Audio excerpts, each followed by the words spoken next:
أعوذ بالله من الشيطان الرجيم. بسم الله الرحمن الرحيم.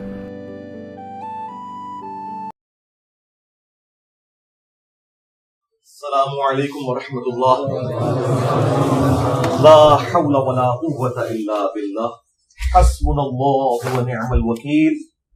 یا حی یا قیوم برحمتک استغیث. لا الہ الا انت سبحانک انی کنت من الظالمین. ربنا آتنا من لدنک رحمہ وہیئ لنا من امرنا رشدا.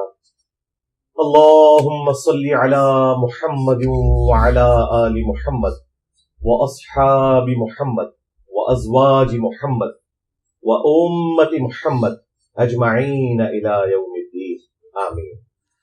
الحمد لله رب العالمين والصلاة والسلام على سيد الأنبياء والمرسلين وعلى آله وأصحابه أجمعين إلى يوم الدين. الحمد للہ آج 29 اکتوبر 2023 کو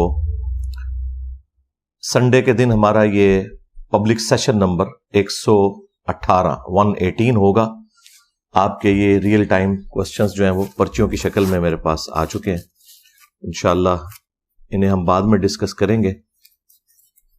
پہلے آج ایک کریٹیکل ٹاپک کے طور پر، چونکہ آج کل آپ کو پتہ ہے فلسطین اور اسرائیل کا ایشو چل رہا ہے، اس کی وجہ سے پچھلے مسلسل 3 لیکچرز جو ہیں میرے اسی سے ریلیٹڈ ہوئے تھے.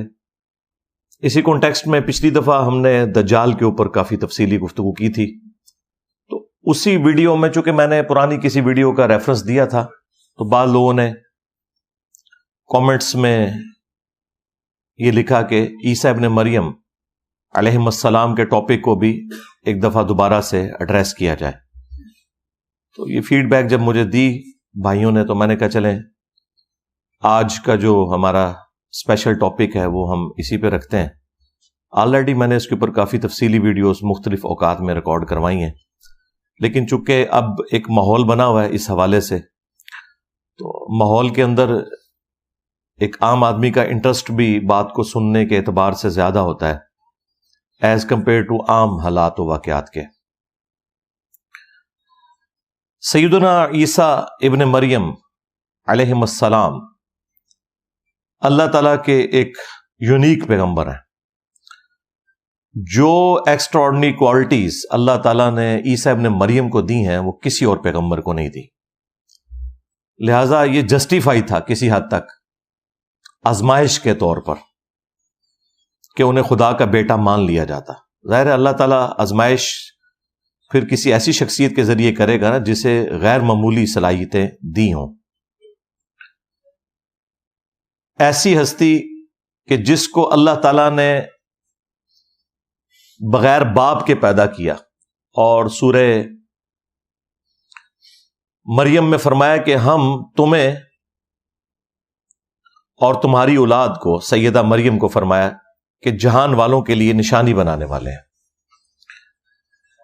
اس کے بعد سورہ مریم میں ہی آیا کہ انہوں نے شیر خوارگی کی عمر میں کلام کیا کہ میں اللہ کا پیغمبر ہوں، اس نے مجھے کتاب دی ہے اور مجھے اپنی والدہ کے ساتھ حسن سلوک کرنے والا بنایا ہے. سلام ہو اس دن پر جس دن میں پیدا ہوا، جس دن میں مروں گا اور جس دن دوبارہ اٹھایا جاؤں گا.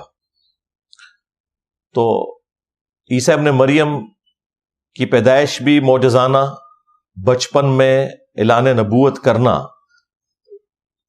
شیر خوارگی کی عمر میں جب دودھ پیتا بچہ ہے، بالکل نیو بورن بیبی، اور اس کے بعد پھر جو معجزات اللہ تعالیٰ نے دیے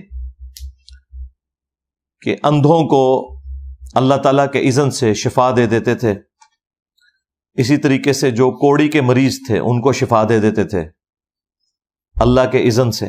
سورۃ المائدہ میں، سورہ مریم میں، سورہ آل عمران کے اندر یہ 3 مین صورتیں ہیں جن میں عیسیٰ ابن مریم کا تفصیلی ذکر آیا ہے، وہ آپ خود بھی پڑھ سکتے ہیں. اور سب سے بڑھ کر مٹی کی مورت میں پھونک مارتے تھے تو وہ پرندہ بن جاتی تھی اللہ کے اذن سے. اور مردوں کو زندہ کر دیتے تھے اللہ کے اذن سے۔ اب یہ کوالٹیز کسی اور پیغمبر کو اللہ تعالیٰ نے نہیں دی، یہاں تک کہ فرمایا کہ روح من، وہ اللہ کی روح ہے۔ اسی کی وجہ سے بعض لوگوں نے دھوکہ کھایا اور انہیں خدا کا بیٹا کہہ دیا، حالانکہ اللہ تعالیٰ نے عیسیٰ ابن مریم کا سٹیٹس بالکل کلیئر کیا کہ وہ اللہ کے بندے ہیں۔ سورہ آل عمران کی شروع کی آیات کا ٹاپک ہی یہی ہے۔ بہرحال جس شخصیت کے ساتھ اتنے ایکسٹراڈنری چیزیں جڑی ہوں تو انسانیت نے پھر ان کے بارے میں یہی کلیم کرنا ہے کہ کم از کم انہیں خدا کا بیٹا مانو یا پھر خدا کلیم کر دو، اور یہ دونوں عقائد ان کے ساتھ لوگوں نے منسوب کیے۔ کیتھولک کا عقیدہ ہے کہ وہ خدا کے بیٹے ہیں، اور پروٹیسٹنٹ کا عقیدہ ہے کہ وہ عیسیٰ ابن مریم خود اللہ ہیں جو کہ انسانی شکل میں زمین کے اوپر آ گئے، والعیاذ باللہ تعالی۔ اور اللہ تعالیٰ نے دونوں عقیدوں کا رد کیا ہے بڑی تفصیل کے ساتھ۔ سورہ آل عمران میں اور سورۃ المائدہ میں تو جس شان سے ڈسکشن ہوئی ہے وہ تو اپنی نوعیت کی ایک یونیک ڈسکشن ہے۔ لقد کفر الذین قالوا ان اللہ هو المسیح ابن مریم، بے شک وہ لوگ کھلا کفر کر رہے ہیں کہ جو کہہ رہے ہیں کہ عیسیٰ ابن مریم ہی اللہ ہے۔ وقال المسیح، جبکہ مسیح تو خود یہ کہا کرتے تھے، یا بنی اسرائیل، اے اولاد یعقوب، اعبدوا اللہ ربی و ربکم، عبادت کرو اس رب کی کہ جو میرا بھی رب ہے اور تمہارا بھی رب ہے۔ انہ من یشرک باللہ، یاد رکھنا بے شک جس نے اللہ کے ساتھ شرک کیا، لقد حرم اللہ علیہ الجنہ، اللہ تعالیٰ نے ایسے شخص پہ جنت حرام کر دی ہے، ومأواہ النار، اور اس کا ٹھکانہ ہے جہنم کی آگ، وما للظالمین من انصار، اور ایسے شخص کا قیامت کے دن کوئی مددگار بھی نہیں ہوگا جو اس قسم کا عقیدہ وابستہ کرے گا۔ اس سے زیادہ تو بہتر انداز میں سمجھایا نہیں جا سکتا تھا۔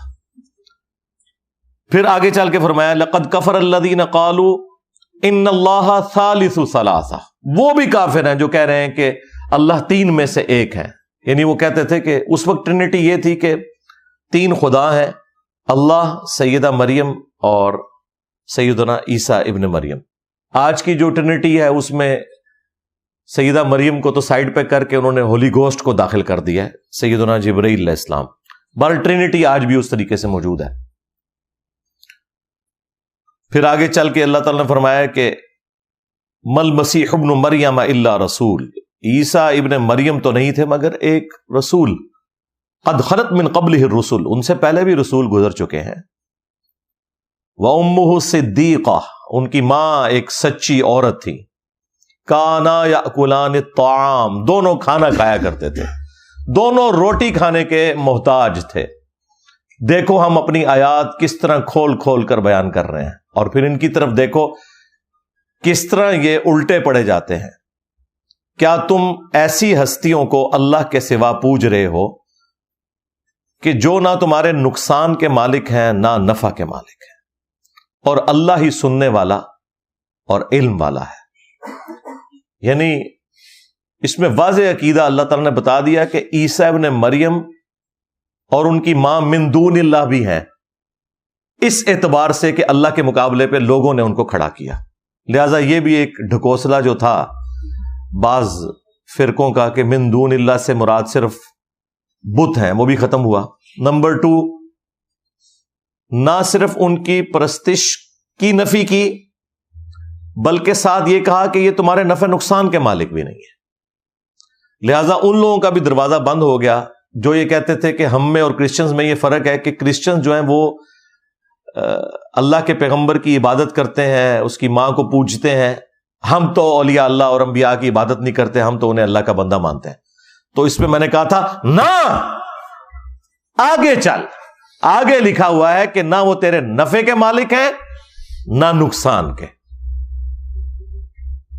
اور کتنی آپ سمجھ لیں، وہ ہمارے ڈاکٹر سرار صاحب اس کے لیے ورڈ یوز کرتے تھے، ننگی بات، یعنی بالکل کھلی ہوئی بات کہ وہ روٹی کھانے کے محتاج تھے۔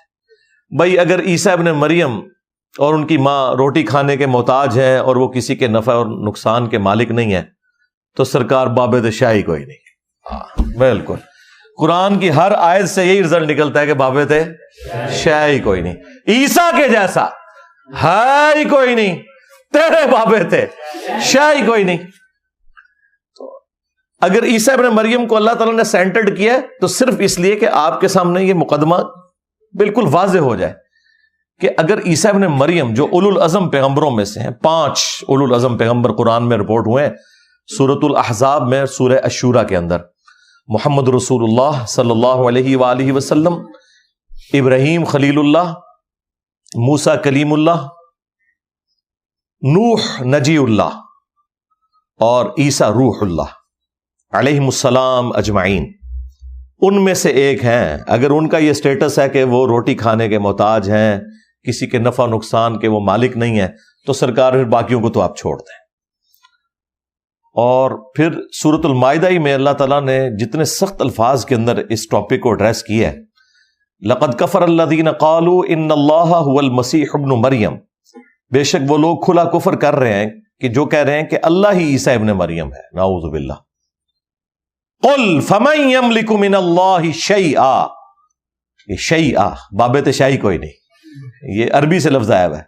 اے نبی ان سے فرماؤ اللہ کا کوئی کیا بگاڑ لے گا اگر اللہ ارادہ کرے کہ عیسیٰ ابن مریم کو، ان کی ماں کو، اور جتنے زمین میں ہیں سب کو ہلاک کر دے، یعنی سارے باب فارغ، تب بھی اللہ کو کوئی پوچھ نہیں سکتا۔ تو یہاں پہ اللہ تعالیٰ نے توحید کو پھر اسٹیبلش کیا۔ غصہ تھا کرسچنز پہ، سینٹرڈ کسے کیا؟ عیسیٰ ابن مریم کو، کیونکہ اللہ تعالیٰ کو تو کوئی آر نہیں ہے، یہ کائنات اس نے اس لیے نہیں بنائی ہے کہ اس کے پیغمبروں کو خدا مان لیا جائے۔ جب توحید سمجھائے گا اللہ تعالیٰ پھر اسی طریقے سے سمجھائے گا کہ اگر اللہ عیسیٰ، اس کی ماں اور سب کو ہلاک کرتے، اچھا وصال شریف بھی نہیں فرمایا، وفات شریف بھی نہیں، ہلاک کا لفظ ہے صرف یہ بتانے کے لیے کہ خالق اور مخلوق میں کتنا فرق ہے۔ یہ ہے سرکار رحمانی توحید، اور ایک ہے شیطانی توحید۔ شیطانی توحید یہ ہے کہ انبیاء کو، اولیاء کو، بزرگ بابوں کو اللہ کے مقابلے پہ کھڑا کر دو، خواہ ان کی تعلیمات نہ بھی ہو تب بھی ان کو کھڑا کر دو اللہ کے مقابلے پر۔ پھر ظاہر ہے کہ جب اس طرح کا معاملہ ہوگا پھر اس لیول پہ اتر کے اللہ تعالیٰ سمجھائے گا کہ عیسیٰ کو خدا مانے ہو، اگر اللہ عیسیٰ کو، اس کی ماں کو، سب کو ہلاک کر دے، اللہ کا کوئی کیا بگاڑ لے گا؟ تو پھر اس لیول پہ اتر کے بات کو سمجھانا پڑتا ہے۔ اور دیکھیں سیدنا ابوبکر صدیق رضی اللہ تعالیٰ عنہ نے کس طریقے سے عقیدہ امت کو دیا کہ نبی علیہ السلام کی میت کے اوپر جب انہوں نے خطبہ دیا ہے حمد و صلات کے بعد، صحیح بخاری میں کم از کم 4 جگہ یہ خطبہ آیا ہے، تو آیات بعد میں پڑھی ہیں، پہلے انہوں نے اپنی طرف سے ایک جملہ بولا جو نہ قرآن میں تھا نہ حدیث میں تھا۔ جس طرح میرے اوپر یہ اعتراض کرتے ہیں نا انجینئر صاحب یہ جملے کیوں بولتے ہیں، حضرت ابوبکر صدیق نے بھی خود جملے بولے ہیں، شارح تو نہیں تھے، وہ بھی نبی علیہ السلام کے صحابی تھے، بہرحال امتی تھے، فالو تو انہوں نے بھی دین کو ہی کرنا ہے۔ الا من کان یعبد محمدا فان محمدا قد مات، آگاہ ہو جاؤ جو بھی تم میں محمد کی عبادت کرتا تھا وہ جان لے کہ محمد مر گئے۔ وصال فرما گئے، وفات فرما گئے، کوئی الفاظ نہیں، حالانکہ یہ بھی عربی کے الفاظ تھے۔ ان کو کسی نے نہیں کہا جی قرآن میں لکھا ہے شہید زندہ ہے، انہیں پتا تھا وہ بات اور ہے، یہ بات اور ہے۔ دنیا سے مر چکا شہید بھی اللہ کے حضور زندہ ہے، قرآن میں ہے۔ دنیا میں اگر زندہ ہے تو اس کی بیوی پھر کیا دوبارہ نکاح کر کے زنا کر رہی ہوتی ہے؟ بھئی مر چکا ہے، اسی لیے وہ کسی اور مرد سے شادی کرتی ہے، اللہ کے حضور زندہ ہے۔ ہاں نبی کی بیوی اس لیے نہیں کرتی ہے کہ وہ امت کی ماں ہے، اس وجہ سے نہیں کہ نبی آخرت میں زندہ ہے، اس وجہ سے کہ وہ امت کے باپ ہیں اور ان کی بیویاں مائیں ہیں، اس لیے اللہ تعالیٰ نے وہاں پہ یہ والا معاملہ ختم کر دیا۔ النبی اولا بالمؤمنین من انفسہم وازواجہ امہاتہم، نبی مومنین کی جانوں سے بڑھ کر ان پر حق رکھتے ہیں، نبی کی بیویاں امت کی مائیں ہیں۔ اور پھر سورۃ الاحزاب میں آگے چل کے آیا کہ اللہ تعالیٰ کے نزدیک یہ بہت بڑا گناہ ہے کہ نبی کی وفات کے بعد تم ان کی بیوی کے ساتھ شادی کرو، یہ اللہ تعالیٰ نے ایک آنر کے طور پر کیا. لیکن دوسری طرف حضرت جعفر طیار شہید ہوئے ہیں غزوہ موتا کے اندر. حضرت علی کے بھائی, ان کی بیوی اسما بنت امیس, ان کے ساتھ حضرت ابوبکر نے شادی کر لی. حالانکہ جعفر وہ ہیں جن کا نام جعفر طیار ہے. بخاری میں ہے کہ اللہ تعالیٰ نے انہیں جنت میں 2 پر دیے ہیں, ان کے بازو کٹ گئے تھے, اس سے وہ اڑتے ہیں جنت میں, یعنی کنفرم زندہ. اور بیوی نے نکاح کر لیا حضرت ابوبکر کے ساتھ, ان سے محمد بن ابی بکر پیدا ہوئے. پھر حضرت ابوبکر بھی فوت ہو گئے, پھر اسی عورت کے ساتھ حضرت علی نے نکاح کر لیا اور محمد بن ابی بکر کی پرورش کی. اور جعفر طیار کا جو بیٹا تھا عبداللہ بن جعفر, اس کی بھی پرورش کی, بلکہ ان کو تو اپنی بیٹی زینب بھی دے دی. تو یہ میں بتا رہا ہوں کہ اگر شہید زندہ ہے تو یہ کیا آگے چل رہا ہے سارا معاملہ, تو وہ زندگی اللہ کے حضور ہے. تو حضرت ابوبکر نے ایک فرضی جملہ بولا, جو بھی تم میں محمد کی عبادت کرتا تھا جان لے محمد مر گئے. وَمَن يَعْبُدُ اللَّهَ, اور جو اللہ کی عبادت کرتا تھا وہ جان لے فَإِنَّ اللَّهَ حَيٌّ لَا يَمُوتُ, کہ اللہ تعالیٰ زندہ ہے, اسے کبھی موت نہیں آئے گی. کسی نے نہیں کھڑے ہو کے کہا کہ حضرت یہ کون سی آیت ہے, یہ کون سی حدیث ہے, یہ آپ اپنی طرف سے باتیں کر رہے ہیں. کسی کی جرت نہیں تھی. انہیں پتا تھا کہ حضرت ابوبکر جو کچھ کہہ رہے ہیں یہ عقیدہ ہے, اپنے انداز میں بیان کر رہے ہیں وہ, کیونکہ انسانیت نے سب سے بڑا شرک عیسیٰ ابن مریم کے نام کے اوپر دیکھا ہے. اس وقت بھی بت پرست 90 کروڑ ہیں, اور کرسچن جو ہیں 2 ارب سے زیادہ ہو چکے ہیں. اس وقت بھی سب سے بڑا شرک ایک پیغمبر کے نام پہ ہو رہا ہے. پیغمبر کا قصور نہیں ہے, ان کے ماننے والوں کا ہے. لیکن نبی علیہ السلام نے کیا فرمایا صحیح بخاری میں, دیکھنا میری شان کو اس طرح بلند نہ کرنا جس طرح نصارہ نے عیسیٰ ابن مریم کو بڑھا دیا. میں اللہ کا بندہ اور اس کا رسول ہوں, مجھے اللہ کا بندہ اور اس کا رسول کہنا. یہ چیز تھی حضرت ابوبکر کے سامنے. تو جناب حضرت ابوبکر صدیق نے ایک فرضی جملہ بولا. کسی صحابی نے نہیں کہا کہ حضرت ہم میں کون رسول اللہ کی عبادت کرتا ہے, آپ مسلمانوں پہ کلمہ کو مشرک ہونے کا فتویٰ کیوں لگا رہے ہیں. انہوں نے تو یہی کہنا تھا نا. یہ سب کچھ کہنے کے بعد انہوں نے آیت پڑھی. میں تو بڑی احتیاط کرتا ہوں, پہلے آیت پڑھتا ہوں, پھر حدیث پڑھتا ہوں, پھر کہتا ہوں بابے شاہی کوئی نہیں. لیکن حضرت ابوبکر صدیق نے پہلے اپنا جملہ بولا کہ جو محمد کی عبادت کرتا تھا جان لے کہ محمد مر چکے, اور جو اللہ کی عبادت کرتا ہے وہ جان لے کہ اللہ تعالیٰ زندہ ہے, اسے موت نہیں آئے گی. پھر کہا کہ قرآن میں آیت ہے وما محمد الا رسول قد خلت من قبلہ الرسل افئن مات او قتل انقلبتم علی اعقابکم. محمد تو نہیں مگر ایک رسول, اگر یہ مر جائیں یا قتل ہو جائیں تو کیا تم دین سے الٹے قدم پھر جاؤ گے. یعنی نبی علیہ السلام پہ تو احسان نہیں کیا نا تم نے اپنی آخرت کے لیے کلمہ پڑھا. پھر پڑھا انک میت وانہم میتون, اے نبی تمہیں بھی مرنا ہے, تمہارے مخالفین کو بھی مرنا ہے, اور پھر تم اللہ کے حضور قیامت کے دن جھگڑا کرو گے, اللہ تعالیٰ فیصلہ کر دے گا. آیات بعد میں پڑھی, عقیدہ پہلے دیا. تو لوگ ہم سے پوچھتے ہیں کہ جناب انجینئر صاحب کے دماغ میں باتیں کہاں سے آتی ہیں. بھائی انجینئر صاحب حضرت ابوبکر صدیق کے ماننے والے ہیں رضی اللہ تعالیٰ عنہ. جب تم کہو گے کہ بابے نے سمندر روکا ہوا ہے تو پھر انجینئر کیوں نہ کہے کہ بڑے سے بڑا کوئی انسان ہو اپنا پیشاب نہیں روک سکتا, سمندر روکنا تو دور کی بات. جب کوئی شخص گمراہی پھیلاتا ہے نا تو اس کے مقابلے کے اوپر کاؤنٹر نیریٹو اسی طریقے سے کھڑا ہوتا ہے. میں آج آپ کو بڑے وثوق سے کہتا ہوں, آج اگر حضرت ابوبکر زندہ ہوتے تو اس سے زیادہ سخت جملے ان کے اوپر بولتے ہیں. جب کچھ ہوا نہیں تھا تو یہ کہہ رہے تھے جو محمد کی عبادت کرتا تھا جان لے محمد مر چکے. یعنی 2 کتنی سخت باتیں. ایک تو صحابہ کو کہہ رہے ہیں کہ جو تمہیں عبادت کرتا ہے, سیدھا سیدھا بھی شرک کا فتویٰ کوئی نہیں کرتا تھا, ان کو بھی پتا تھا. اور دوسرا نبی علیہ السلام کی تعریف کرنے کی بجائے, کوئی نعت پڑھنے, کوئی دروشی پڑھنے کی بجائے سیدھا یہ کہہ رہے ہیں کہ مر چکے. ایک غم ہے صحابہ کو اوپر سے اس طرح کے جملے. اس کا مطلب ہے کہ صحابہ کرام کے لیے توحید ٹاپ پرائورٹی تھی. انہیں یہ پتا تھا کہ پیغمبر اسی میں خوش ہیں جو حضرت ابوبکر صدیق بیان کر رہے ہیں رضی اللہ تعالیٰ عنہ. اور یار پیغمبروں کو تو چھوڑ دیں, ہم میں سے جن لوگوں کو توحید کا تعارف ہوا ہے, اگر ہماری شان میں کوئی ایسی کوئی بات کر دے کہ اس میں شرک کا شائبہ ہو تو یقین کریں ہاتھ پاؤں کامنا شروع ہو جاتے ہیں کہ یار یہ کیا بات کر رہے ہو یار.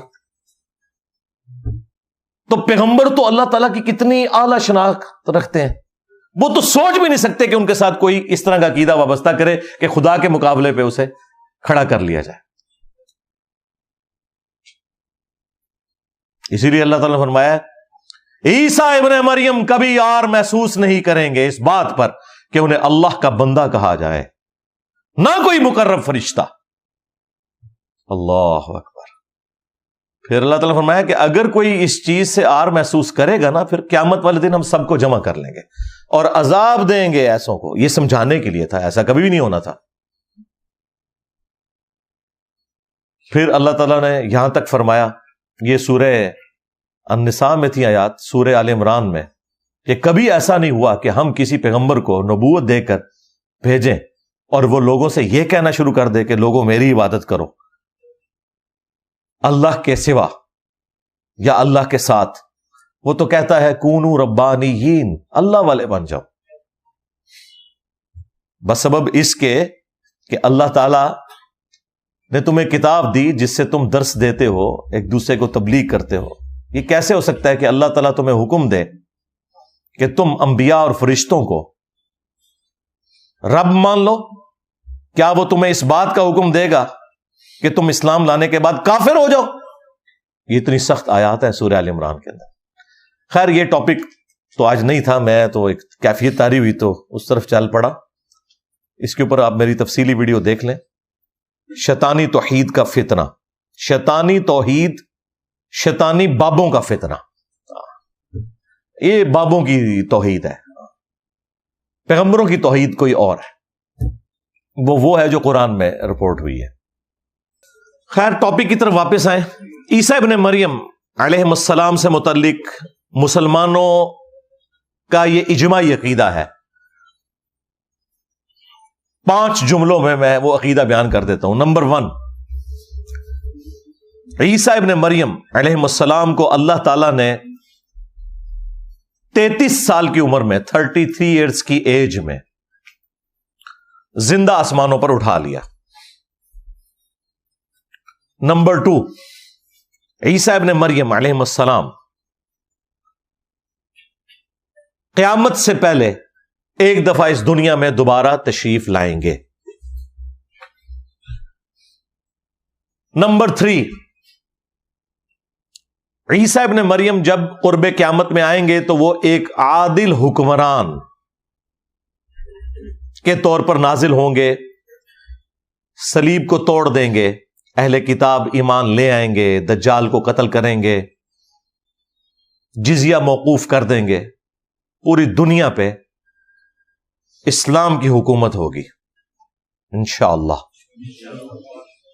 امام مہدی ان کے لیے گراؤنڈز بنائیں گے، لیکن الٹیمیٹلی جب عیسیٰ ابن مریم آئیں گے تو یہ لیڈرشپ عیسیٰ ابن مریم کے سپرد کر دی جائے گی، کیونکہ دجال کا فتنہ ایک اتنا ایکسٹراڈنری فتنہ ہے کہ وہ دنیا کے انسانوں کے قابو میں آنے والا نہیں ہے. اس کے لیے پھر بڑی پرسنالٹی چاہیے، اور وہ عیسیٰ ابن مریم. اور نمبر 4، وہ 40 سال تک دنیا میں حکومت کریں گے. اسی دوران وہ شادی بھی کریں گے، ان کے بچے بھی ہوں گے، یعنی ان کی عمر 73 ایئرز ہوگی. 33 وہ جو دنیا میں گزار چکے، 40 ابھی انہوں نے گزارنی ہے.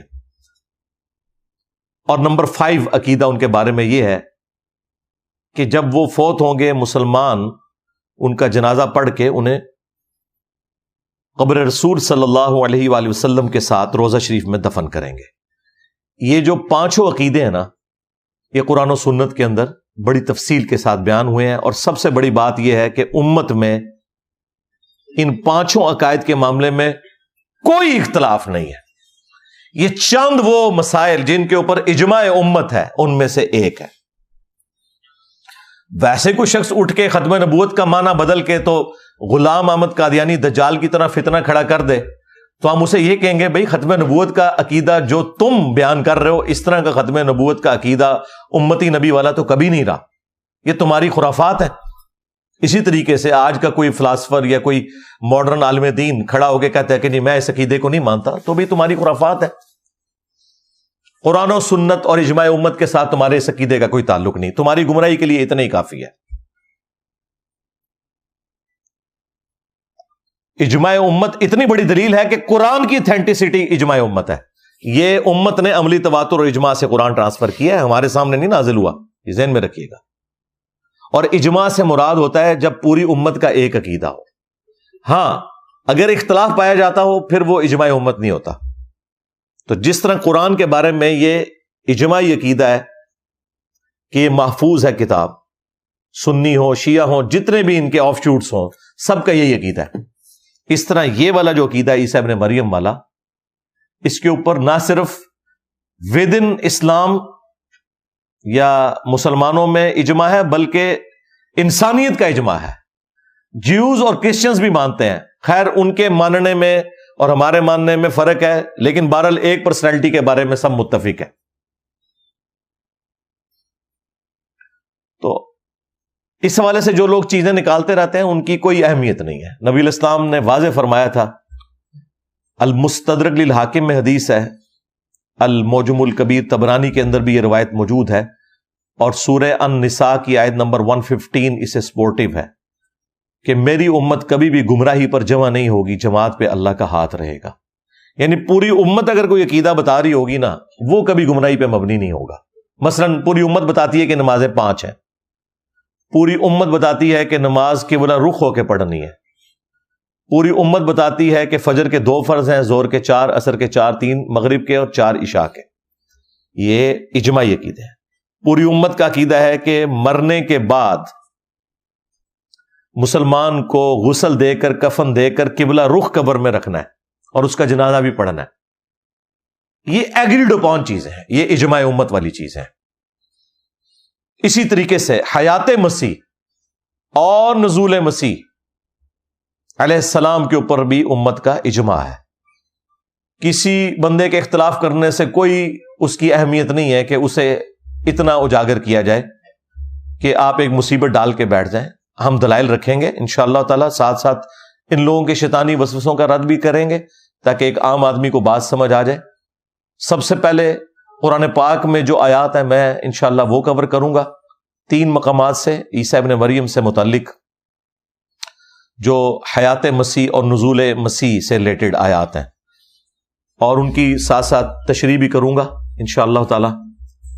اور اینڈ پہ جا کے میں 12 صحیح الاسناد احادیث بیان کروں گا، لیکن وہ آخر میں بیان کروں گا صرف اس لیے کہ وہ لوگ جو یہ سمجھتے ہیں کہ یہ عقیدہ امت نے خود سے گھڑ لیا ہے، قرآن میں اس کی کوئی جڑ موجود نہیں ہے، ان کا رد کرنا اس وقت زیادہ امپورٹنٹ ہے. احادیث تو عموماً آپ نے سنی ہوئی ہیں، لیکن ظاہر ہے کہ ہم تو ہر حدیث ریفرنس کے ساتھ بیان کرتے ہیں. وہ 12 صحیح الاسناد احادیث انشاءاللہ تعالی میں اینڈ پہ بیان کر دوں گا. تفصیل میں جانے سے پہلے ایک دفعہ دروشی پڑھ لیں. اللہم صلی علی محمد وعلی آل محمد واصحاب محمد اجمعین الی یوم الدین. ہاں جی، پہلا مقام جو ہے جی وہ سورہ النساء کی آیت نمبر 156 آنورڈ. سورۃ النساء کنکلوڈ ہو رہی ہے ان آیات کے اندر. جیوز نے جو اللہ تعالیٰ کی نافرمانیاں کی ہیں ان کی ایک فہرست آپ سمجھ لیں، پورا مقدمہ ان پہ قائم کیا. انہی میں سے ایک چیز اللہ تعالیٰ نے بیان فرمائی عیسیٰ ابن مریم کے حوالے سے کہ اللہ تعالیٰ نے جیوز کے دلوں پر جو مہر لگا دی اس کی چند وجوہات میں سے ایک وجہ یہ بھی تھی. اعوذ باللہ من الشیطان الرجیم، بسم اللہ الرحمن الرحیم. وَبِكُفْرِهِمْ وَقَوْلِهِمْ عَلَى مَرْيَمَ بُهْتَانًا عَظِيمًا. اور یہ جو ان کے دلوں کے اوپر اللہ نے مہر لگائی وہ بسبب اس کے کہ انہوں نے کفر کیا، اور ان کا یہ قول جو انہوں نے سیدہ مریم کے اوپر ایک بہت بڑا بہتان لگایا، نعوذ باللہ، کہ ان کا بیٹا جو ہے یہ آؤٹ آف ویڈ لاک پیدا ہوا ہے بجائے اسے معجزہ ماننے کے. وَقَوْلِهِمْ، اور ان کا یہ کہنا بھی، اِنَّا قَتَلْنَا الْمَسِيحَ عِيسَى ابْنَ مَرْيَمَ رَسُولَ اللَّهِ، کہ بے شک ہم نے تو مسیح کو، عیسیٰ ابن مریم کو قتل کر دیا جو کہ اللہ کے رسول ہیں. اب اس کے اندر ایک بڑی حیران کن بات ہے چھپی ہوئی کہ عیسیٰ ابن مریم جو کہ رسول اللہ ہے ان کو قتل کرنے کا دعویٰ یہ کر رہے ہیں، کیونکہ رسول کبھی بھی قتل نہیں ہوتا، انبیاء قتل ہوئے ہیں۔ قرآن میں جن آیات میں رسول کے لیے ورڈ آیا نا، وہ بھی لغت کے معنوں میں آیا۔ جب ٹرمنالوجی میں اصطلاح میں بات کرتے ہیں تو نبی وہ ہوتا ہے کہ جو کسی رسول کی شریعت میں مجدد کی حیثیت سے آتا ہے، اسے اسٹیبلش کرنے کے لیے، نہ کہ کوئی نئی شریعت لے کے آتا ہے۔ اور رسول وہ ہوتا ہے جو نئی شریعت کے ساتھ آتا ہے۔ رسول تو بہت تھوڑے ہیں۔ وہ مسند احمد میں حدیث ہے، مشکات میں بھی، کہ 1,24,000 پیغمبر ہیں، ان میں سے صرف 315 رسول ہیں، باقی سب کے سب انبیاء ہیں۔ رسول شریعت کے ساتھ آتے ہیں، پلس رسول آ کے اپنی قوم کو یہ دھمکی لگاتے ہیں کہ اگر تم ہم پر ایمان نہ لائے تو بڑے دن کا عذاب تمہیں آ پکڑے گا، اور پھر اس کی وجہ سے ان کی قوموں کو ہلاک کیا جاتا ہے۔ جس طرح نوح علیہ السلام رسول تھے، ہود علیہ السلام، صالح علیہ السلام، شعیب علیہ السلام، لوط علیہ السلام، تو اس لیے دیکھیں انہوں نے دھمکیاں دی اور مخالفین تباہ و برباد ہوئے۔ موسیٰ علیہ السلام۔ لیکن جو انبیاء ہوتے ہیں نا، وہ صرف دعوت توحید دیتے ہیں، جو اگلی شریعت ہے اس کی پیروی کا حکم دیتے ہیں۔ جس طرح کہ یوسف علیہ السلام، وہ کہیں آپ کو ان کی دھمکی نظر نہیں آئے گی کہ اگر مجھ پہ ایمان نہ لائے تو بڑے دن کا عذاب آ پکڑے گا۔ وہ تو صرف جیل کے ساتھیوں کو دعوت توحید دیتے ہیں، کیونکہ وہ آلریڈی حضرت ابراہیم علیہ السلام، حضرت اسحاق علیہ السلام، حضرت یعقوب علیہ السلام کے دین کے اوپر ہوتے ہیں۔ تو یہ نبی اور رسول میں فرق ہے۔ رسولوں کے کیس میں اللہ تعالیٰ نے واضح فرما دیا ہے، کتب اللہ لأغلبن انا ورسولی، اللہ نے یہ طے کر لیا اپنے پاس کہ بالضرور میں اور میرے رسول ہی غالب رہیں گے۔ رسول کبھی قتل نہیں ہوگا، کیونکہ رسول اگر دھمکی لگائے اور خود قتل ہو جائے تو اس کی رسالت تو پھر گئی نا۔ دھمکی لگا رہا تھا مخالفین کو، خود قتل ہو گیا ان کے ہاتھوں۔ یہ وجہ ہے کہ عیسیٰ ابن مریم قتل نہیں ہوئے، اللہ تعالیٰ نے انہیں آسمانوں پہ اٹھا لیا، بچا لیا، اور ان کے مخالفین پہ عذاب کا کوڑا پھر برسا، اور مسلسل پچھلے 2000 سال سے برس رہا ہے۔ ٹائٹس نے 70 عیسوی کے اندر نبی الاسلام کی پیدائش سے ایگزیکٹلی 500 ایئرز پہلے ہیکل سلیمانی جو دوبارہ انہوں نے تعمیر کیا تھا نیبوکیڈ نظر کے توڑنے کے بعد، اسے توڑ دیا۔ ایک دیوار صرف چھوڑی اس نے، وہ جس کے سامنے یہ وہ گریا کر رہے ہوتے ہیں، ویلنگ وال، دیوار گریا، اور پھر مسلسل عذاب کی قسطیں ان پہ آتی نہیں ہیں۔ اس کی وجہ یہ ہے کہ انہوں نے اپنی روش نہیں بدلی۔ پچھلی صدی میں تو اتنا بڑا عذاب آیا کہ وہ انسانی ہسٹری میں نہیں آیا کسی کے اوپر۔ 60 لاکھ یہودیوں کو ہٹلر نے دوسری جنگ عظیم کے اندر 100 فیکٹریز میں گیس چیمبرز کے اندر قتل کر دیا۔ ہٹلر کا جو عمل ہے وہ غلط ہے، اسے ہم کنڈیم کریں گے۔ ان پہ جو عذاب آیا وہ اللہ تعالیٰ کی نافرمانی کرنے کے سبب۔ اور یہ جو میں بات کر رہا ہوں یہ یہودی خود مانتے ہیں۔ آج بھی آپ کو پتا ہے جو زائنسٹ ہیں وہ الگ سے ہیں، جیوز الگ سے ہیں۔ زائنسٹ نے اسرائیل بنایا ہے، اسرائیل بنانے کو جیوز حرام سمجھتے ہیں۔ جو اوریجنل یہودی ہیں، جو امریکہ میں آپ کو فلسطین کے جھنڈے لگائے ہوئے اور اسرائیل کے جھنڈے کے اوپر کراس کا نشان کے ساتھ نظر آ رہے ہیں، وہ جیوز ہیں۔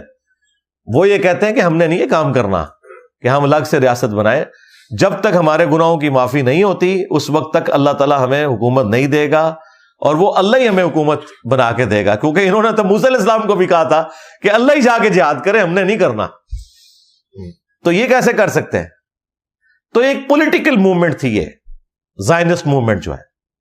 ہاں ان کا مذہب جو ہے وہ یہودیت تھا، بس یہ ہے۔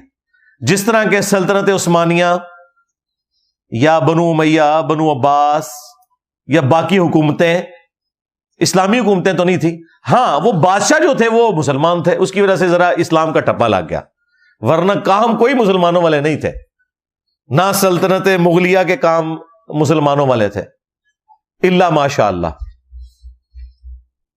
تو اس چیز کو آپ نے سمجھنا ہے، اللہ تعالیٰ رسولوں کی حفاظت کرتا ہے۔ تو عیسیٰ ابن مریم کی بھی اللہ نے حفاظت کی کہ انہیں اٹھا لیا، تو اور ان کے مخالفین پہ عذاب کے کوڑے مسلسل برس رہے ہیں۔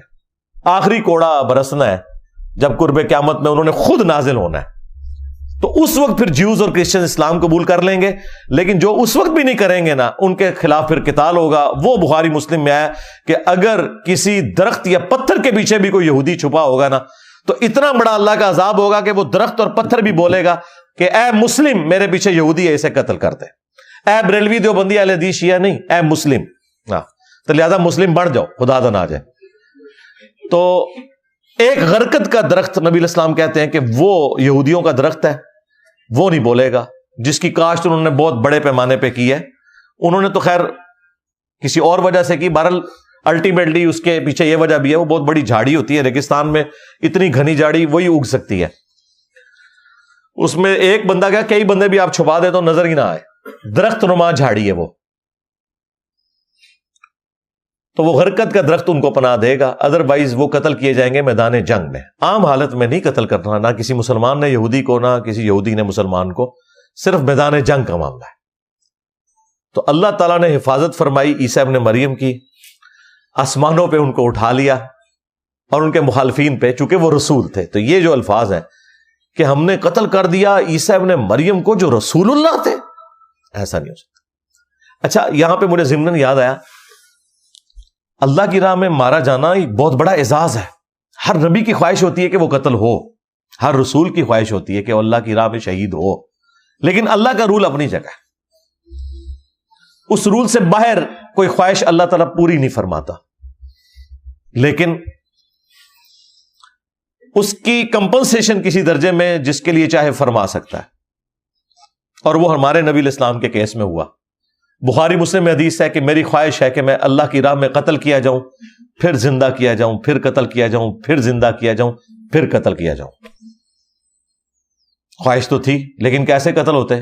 کتب اللہ لاغلبن انا ورسولی، اللہ نے تو یہ طے کر لیا رسول قتل نہیں ہوں گے۔ نبی علیہ السلام تو رسول تھے، وہ نبی تو نہیں تھے، یعنی نبی ان معنوں میں کہ صرف نبی نہیں تھے، رسول تھے،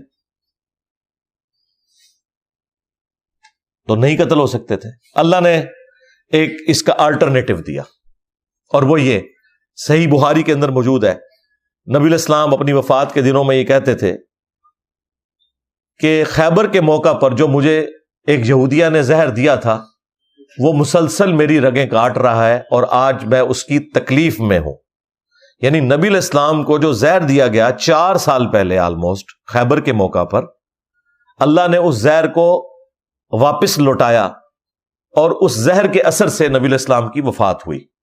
تو آنرری طور پہ آپ کو شہادت مل گئی، ورنہ اس وقت تو کئی صحابہ شہید ہو گئے تھے۔ ابو داؤد میں بڑی تفصیلی حدیث ہے، بخاری میں موجود ہے، بلکہ اس یہودیہ کو پھر قصاص کے طور پر قتل بھی کروایا گیا تھا۔ اسے پوچھا گیا یہ کیا حرکت کی ہے؟ اس نے کہا کہ میں نے اس لیے کی کہ اگر تو یہ اللہ کے رسول ہیں تو اللہ تعالیٰ ان کی حفاظت کر لے گا، اور اگر یہ اللہ کے رسول نہ ہوئے تو ہماری جان چھوٹ جائے گی ان سے۔ وہ تو بخاری کے الفاظ ہیں، جب نبی علیہ السلام نے اپنی زبان پہ وہ بوٹی کا ٹکڑا رکھا، وہ جو بکری کا گوشت تھا، تو اس گوشت میں سے آواز آئی کہ مجھے نہ کھائیں، میرے اندر زہر ہے۔ اس وقت پھر نبی علیہ السلام کو پتہ چلا، آپ نے فوراً تھوک دیا، لیکن وہ کچھ اثر تو رہا، کچھ صحابہ تو نگل چکے تھے تو وہ شہید بھی ہو گئے، اور نبی علیہ السلام کو نہیں ظاہر پتا تھا کہ اس کے اندر زہر ہے۔ یہ جو علم غیب کا عقیدہ انہوں نے خود ساختہ بنایا ہے۔ علم غیب یہ ہے کہ جب اللہ بتائے گا، اللہ نہ بتائے تو نبی نے اپنے سامنے تو اپنے ساتھیوں کو اس طرح قتل نہیں ہونے دینا تھا۔ حریص علیکم بالمؤمنین رؤوف الرحیم صلی اللہ علیہ وآلہ وسلم، مومنین کی جانوں سے بڑھ کر ان پر حریص ہیں، ان سے محبت کرنے والے ہیں، تو یہ ہو نہیں سکتا تھا۔ بہرحال وہ پھر زہر عود کر آیا، اور نبی علیہ السلام کی وفات اس کی وجہ سے ہوئی۔ آنری طور پہ آپ کو شہادت بھی مل گئی، لیکن وہ چیز اپنی جگہ ہے کہ اللہ تعالیٰ رسولوں کی حفاظت فرماتا ہے۔ وَقَوْلِهِمْ إِنَّا قَتَلْنَا الْمَسِيحَ عِيسَى ابْنَ مَرْيَمَ رَسُولَ اللَّهِ وَمَا قَتَلُوهُ، انہیں قتل نہیں کیا گیا، وَمَا صَلَبُوهُ، نہ انہیں سولی چڑھایا گیا، وَلَكِنْ شُبِّهَ لَهُمْ، بلکہ معاملہ ان کے لیے ایمبیگوس ہو گیا، مشتبہ ہو گیا، ان کے قاتلین کو یہ پتہ ہی نہیں چلا کہ وہ کس کو قتل کر رہے ہیں۔ وَإِنَّ الَّذِينَ اخْتَلَفُوا فِيهِ، اور بے شک اس معاملے میں جو لوگ اختلاف کر رہے ہیں، لفی شک من، وہ ان کے معاملے میں شک میں ہے، انہیں کوئی یقین سے نہیں پتا. ظاہر ہے کہ جیوز اور کرسچنز دونوں اس کے اوپر متفق ہیں کہ انہوں نے ایک بندے کو سولی چڑھا دیا، عیسیٰ ابن مریم کو. یہودیوں نے چڑھایا اور کرسچنز انہیں اس معاملے میں عیسیٰ ابن مریم کا قاتل سمجھتے ہیں. اسی وجہ سے ان دونوں نے کبھی بھی ایکا نہیں کیا. یہ آج جو آپ کو ایکا نظر آ رہا ہے اس کی ریزن کوئی اور ہے، وہ میں دجال والی ویڈیو میں بتا چکا ہوں. ما لہم بہ من علم، اس معاملے میں ان کے پاس کوئی علم والی بات تو ہے نہیں ہے. الا اتباع الظن، سوائے اس کے کہ یہ اپنے گمان کی پیروی کر رہے ہیں. وما قتلوہ یقینا، اور یقیناً انہیں قتل نہیں کیا گیا. بل رفعہ اللہ الیہ، بلکہ اللہ تعالیٰ نے انہیں بلند کر لیا اپنی طرف. وکان اللہ عزیزا حکیما، اور بے شک اللہ تعالیٰ غالب ہے، حکمت والا ہے. یہ اللہ کی حکمت ہے. اللہ تعالیٰ اس بات پر بھی غالب تھا کہ جو لوگ انہیں قتل کرنا چاہ رہے تھے انہیں تباہ کر دیتا، لیکن اللہ کی حکمت یہ ہے کہ ان کو اس وقت کچھ نہیں کہا. عیسیٰ ابن مریم کو ہی اللہ تعالیٰ نے اوپر اٹھا لیا. اس میں واضح آ گیا کہ نہ وہ قتل ہوئے نہ سولی دیے گئے، اور یقیناً وہ قتل نہیں ہوئے، بلکہ اللہ نے انہیں اپنے پاس اٹھا لیا.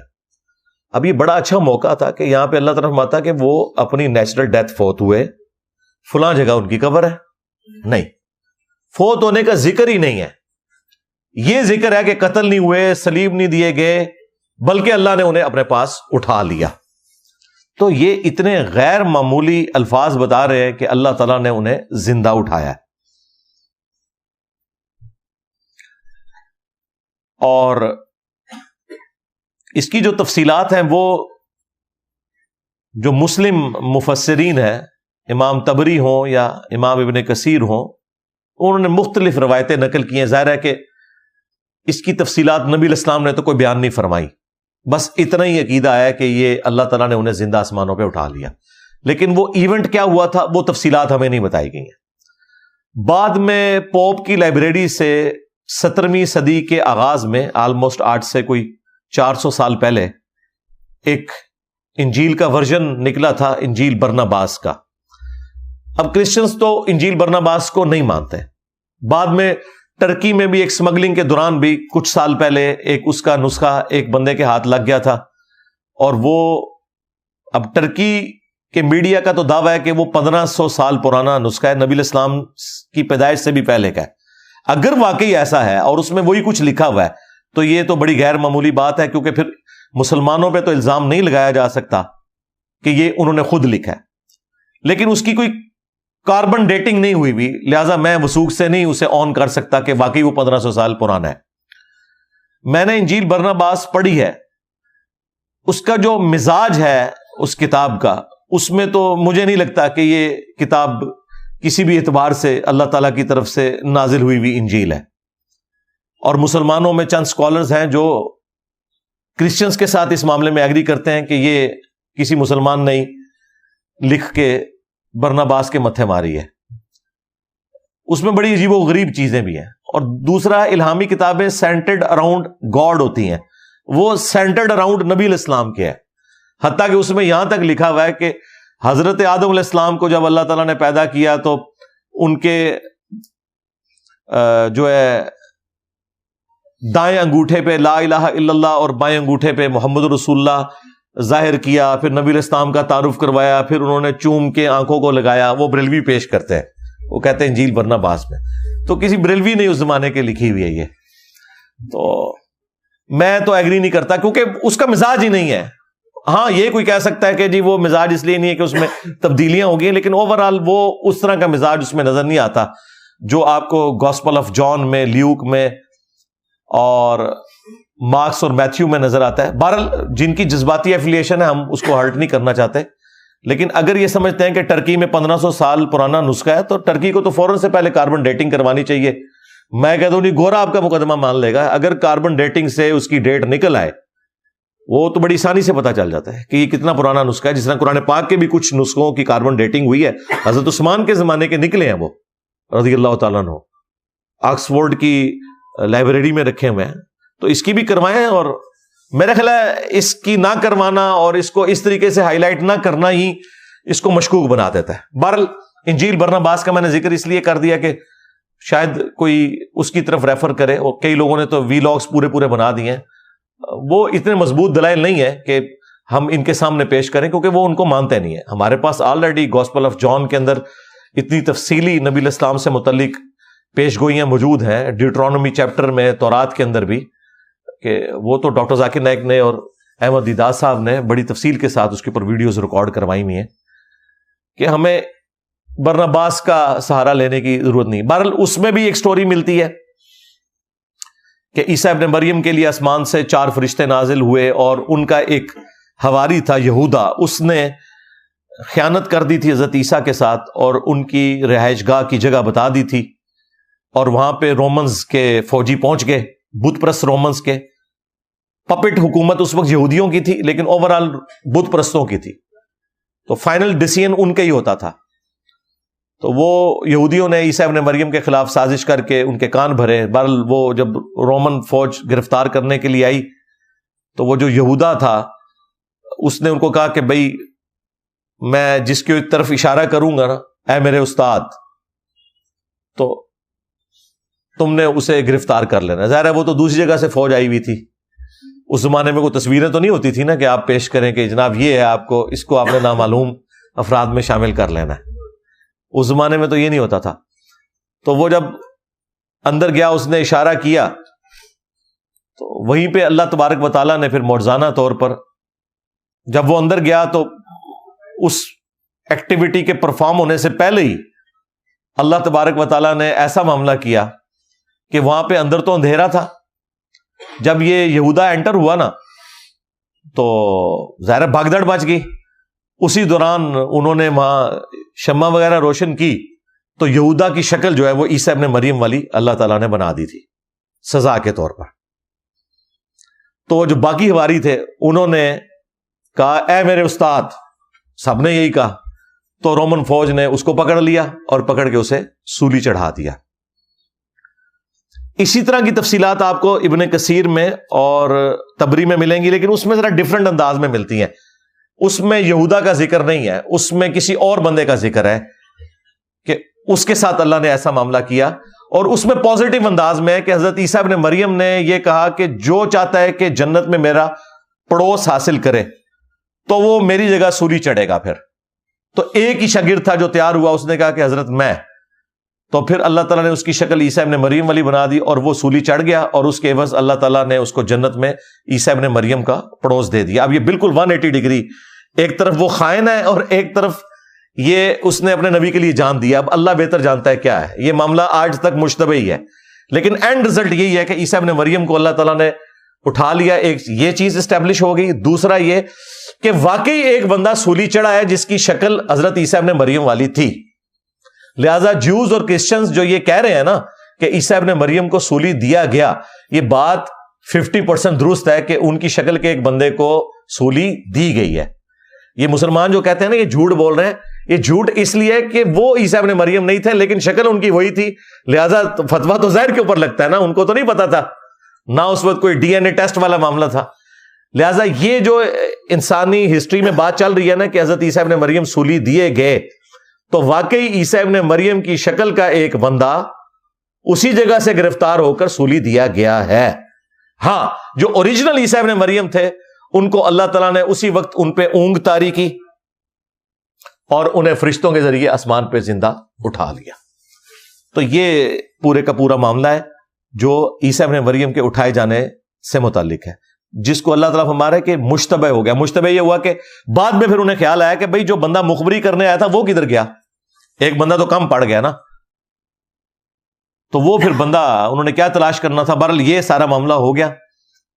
اب یہاں تک تو یہ عقیدہ بیان ہوا ہے کہ آسمانوں پہ اللہ تعالیٰ نے انہیں زندہ اٹھا لیا.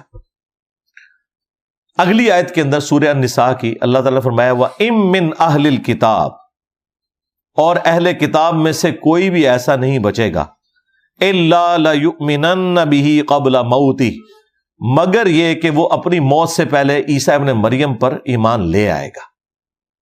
وَيَوْمَ الْقِيَامَةِ يَكُونُ عَلَيْهِمْ شَهِيدًا، اور قیامت کے دن عیسیٰ ابن مریم ان کے اوپر گواہ بھی بنیں گے. یہ جو آیت کا پورشن ہے یہ بتا رہا ہے کہ عیسیٰ ابن مریم پہ سب اہل کتاب ایمان لے آئیں گے، لیکن ان کی زندگی میں تو صرف 12 حواری لے کے آئے ہیں۔ تو اس آیت کو تلاوت کر کے بخاری اور مسلم دونوں میں آتا ہے کہ حضرت ابو ہریرہ رضی اللہ تعالیٰ عنہ جب کبھی بھی نبی علیہ السلام کی وہ حدیث بیان کرتے تھے نا، قسم ہے اس ذات کی جس کے قبضے قدرت میں میری جان ہے کہ عیسیٰ ابن مریم تم میں ضرور نازل ہوں گے عادل حکمران کی حیثیت سے، صلیب کو توڑ دیں گے، کرسچینٹی ختم۔ جب عیسیٰ ابن مریم ہی صلیب توڑ دیں گے تو کس کرسچن کی جرت ہے کہ وہ پھر صلیب کو مانے؟ اگر رسول اللہ دنیا میں تشریف لے آئے اور خود گنبد خضرا کو اتار دیں کہ میں نے تو تمہیں منع کیا تھا قبروں پہ عمارتیں مت بنانا، تو پھر تو کسی کی گنجائش ہی نہیں رہتی نا کہ وہ مزارات کا دفاع کرنا شروع کرتے۔ تو یہ لاجیکلی سمجھ آتی ہے۔ تو عیسیٰ ابن مریم صلیب کو توڑ دیں گے، خنزیر کو قتل کریں گے علامتی طور پہ، یعنی کہ یہ خنزیر اگر کوئی کھا بھی رہا تھا تو بھئی یہ حرام ہے۔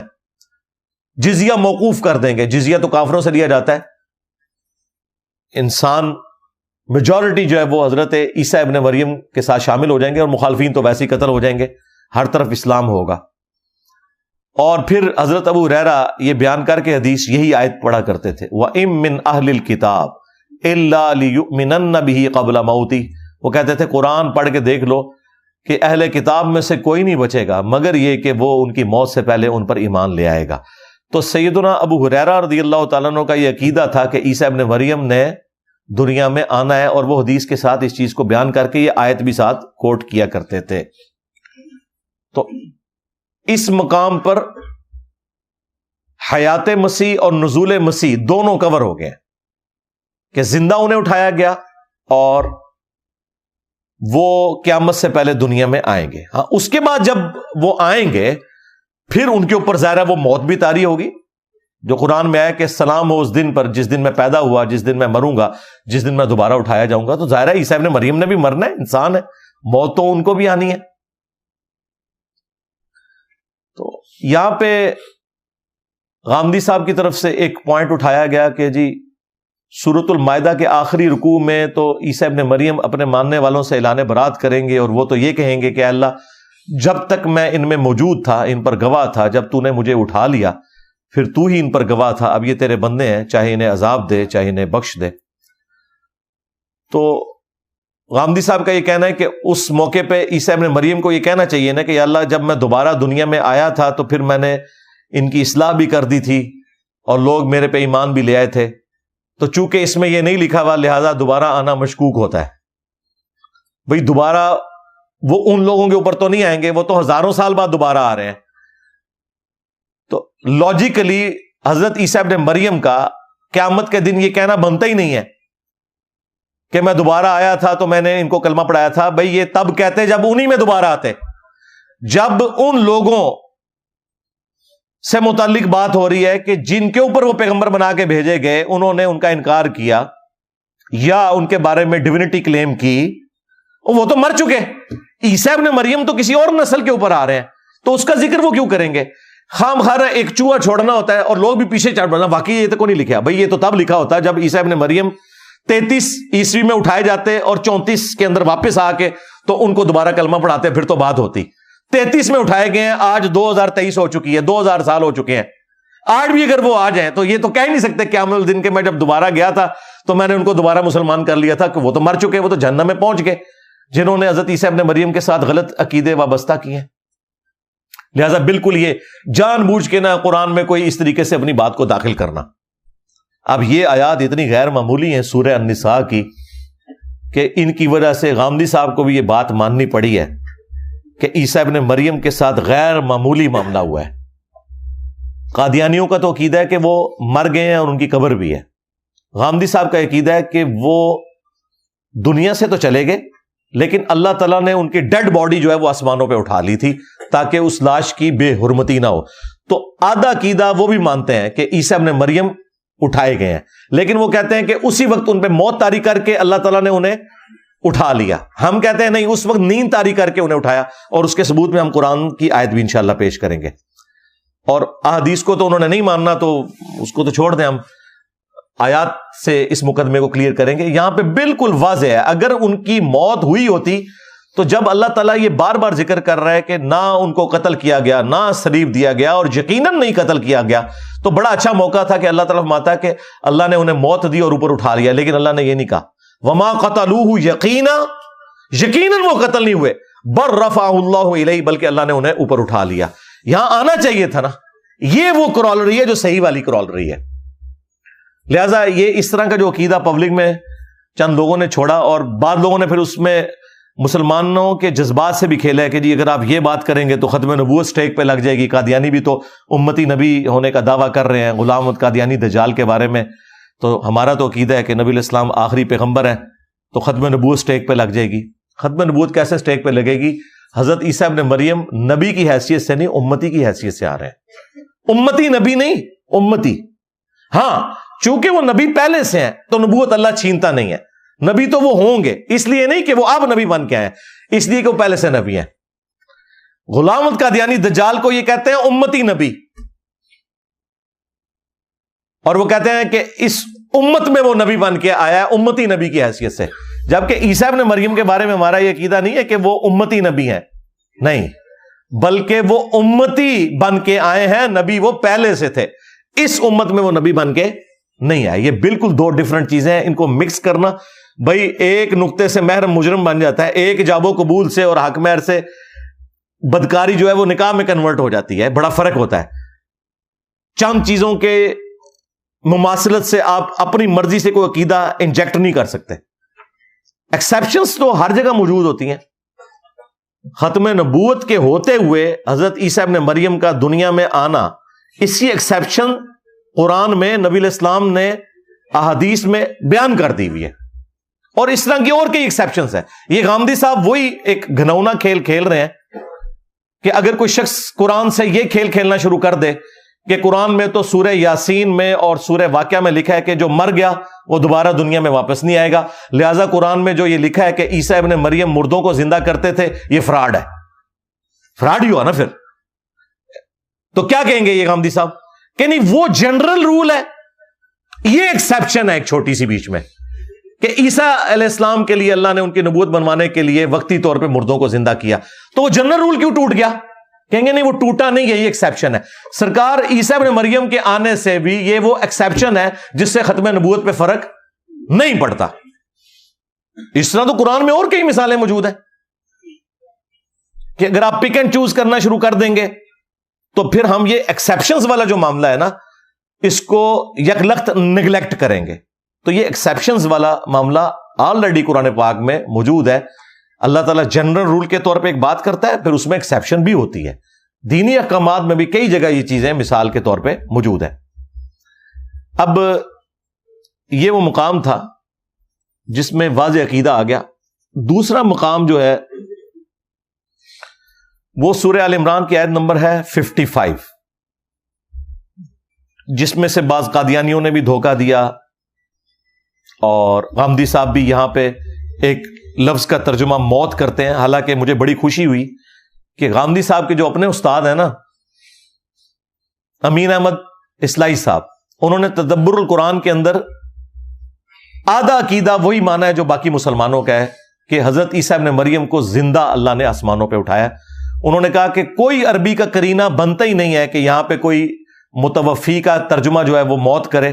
اور انہوں نے سورہ النساء کی آیات کو جوڑ کے کہا کہ بالکل جسے تھوڑی بھی عربی سے واقفیت ہے، جس میں تھوڑا سا بھی کامن سینس موجود ہے، وہ کبھی یہ رزلٹ نہیں نکالے گا کہ حضرت عیسیٰ علیہ السلام کو اللہ نے موت دے کے اپنے پاس اٹھایا، بلکہ زندہ ہی اٹھایا. تو مجھے بڑی خوشی ہوئی کہ غامدی صاحب کے جو استاد ہیں، جو کافی یعنی اچھی چیزیں ان سے ڈاکٹر اسرار صاحب نے سیکھی، اور کچھ جو اجماعی عقیدوں کے خلاف چیزیں تھیں وہ غامدی صاحب نے سیکھ لی. بہرحال اس معاملے میں غامدی صاحب والا ان کا عقیدہ نہیں ہے. اذ قال اللہ یا عیسیٰ، اور یاد کرو وہ وقت جب اللہ تعالیٰ نے فرمایا اے عیسیٰ انی متوفیکا، بے شک میں تجھے متوفی کروں گا. اب میں اس کا ترجمہ نہیں کر رہا بلکہ میں ایسے متوفی. اب متوفی کن کن معنوں میں آتا ہے وہ میں بعد میں قرآن سے ڈسکس کروں گا. انی متوفی کا، بے شک میں تمہیں متوفی کروں گا، اور ہم اس کا ترجمہ اس طرح کرتے ہیں کہ میں تم پر نیند طاری کروں گا. وَرَافِعُكَ إِلَيَّ، اور پھر اپنے پاس اٹھا لوں گا. اب اگلے الفاظ وہی ہیں، اٹھا لوں گا. اب یہ میں نیند والا ترجمہ کیوں کر رہا ہوں؟ کیونکہ سورہ نساء میں ہو چکا ہے کہ نہ وہ قتل ہوئے نہ صلیب چڑھے، بلکہ اللہ نے انہیں اپنے پاس اٹھا لیا، اور وہاں اللہ نے کوئی ذکر ہی نہیں کیا کہ ان پہ موت طاری ہوئی یا نہیں. لہٰذا یہاں جو ہے یہ متوفی کا کیا ہے؟ نیند طاری ہونا. جیسا کہ سورۃ الانفال میں آیا کہ غزوہ بدر میں، غزوہ احد کے اندر مسلمانوں پہ اللہ تعالیٰ نے سکونت طاری کرنے کے لیے نیند کا غلبہ کر دیا تھا. بخاری میں تو الفاظ ہیں، حضرت ابو طلحہ کہتے ہیں کہ تلوار پکڑی ہوتی تھی، ہاتھ سے چھوٹ جاتی تھی، اتنی نیند آتی تھی. اللہ کی طرف سے سکینت، کیونکہ نیند اسی وقت آتی ہے جب انسان بے فکر ہو. فکر مند آدمی کو تو نہیں آتی نیند، تو اللہ کی طرف سے ایک سکینت نازل ہوئی، قرآن میں اس کا ذکر ہے. تو وہ کہتے ہیں تلوار بھی ہاتھ سے چھوٹ جاتی تھی، اتنا غلبہ ہوتا تھا نیند. میدان جنگ میں تلوار چھوٹتی ہے بندے کے، جب موت سامنے نظر آ رہی ہو، یا آپ نے مر جانا یا اس نے مار دینا ہے آپ کو، یا آپ نے اس کو مار دینا ہے، تو وہ اللہ تعالیٰ کی طرف سے ایک غیبی مدد. تو یہ اللہ تعالیٰ کی سنت ہے نیند کو طاری کرنا. اور یہ نیچرل بھی ہے، ایک زندہ بندے کو 4 فرشتے ایک دم ایسے اٹھائیں تو اس کا ایبرپٹ رسپانس کیا ہوگا، آپ ذرا خود سوچ سکتے ہیں. تو اس میں مہذب طریقہ یہی ہے کہ اس کے اوپر نیند طاری کی جائے جس طرح صحابہ کرام پہ کی، اور پھر اسی حالت میں اسے یوں کر کے اٹھا لیا جائے، اور یہ بالکل فٹ ان بیٹھتا ہے. وہ سنیں، وہ آیت ہے سورہ الزمر کی آیت نمبر 42. جو میں نے یہ بات کی تھی نا، یہ توفی 2 معنوں میں آیا ہے، ایک موت کے معنوں میں اور ایک نیند کے معنوں میں. اللہ یتوفی الانفس حین موتها، اللہ ہی ہے جو توفی کرتا ہے، قبض کر لیتا ہے جانوں کو موت کے وقت. واللتی لم تمت فی منامہا، اور جن کی ابھی موت کا وقت نہیں آیا ہوتا تو نیند کی حالت میں اللہ تعالی ان کی جان کو قبض کر لیتا ہے. تو 2 توفی قرآن میں آ گئے. یہ میں قرآن سے بات کر رہا ہوں، بخاری مسلم تک نہیں گیا. اللہ تعالیٰ کہتا ہے ایک توفی ہے موت کے وقت اور ایک توفی ہے نیند کے وقت. اسی کو سپورٹیو حدیث ہے بخاری اور مسلم کی کہ نبی علیہ السلام جب رات کو سوتے تو کیا دعا مانگتے؟ اللہم بِاسْمِکَ اموت و احیا. بِاسْمِکَ اموت و احیا بھی پڑھ سکتے ہیں، بِاسْمِکَ اموت و احیا.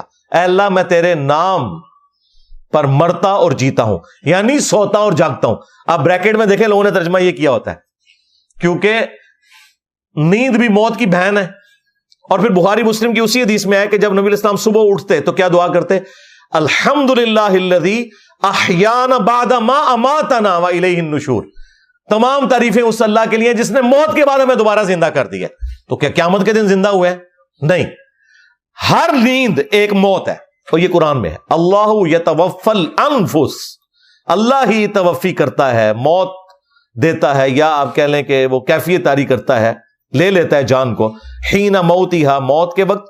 واللتی لم تمت، اور جس کی موت کا وقت نہیں آیا ہوتا، فی منامہا، اس کے سوتے میں.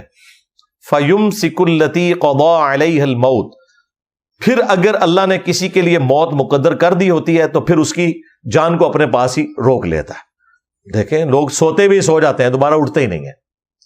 لیکن نیند کی حالت میں جو یہ موت طاری ہوتی ہے نا، یہ وہ والی موت نہیں ہے جو روح قبض ہونے والی ہے، کیونکہ اس میں تو پھر بندے نے واپس نہیں آنا.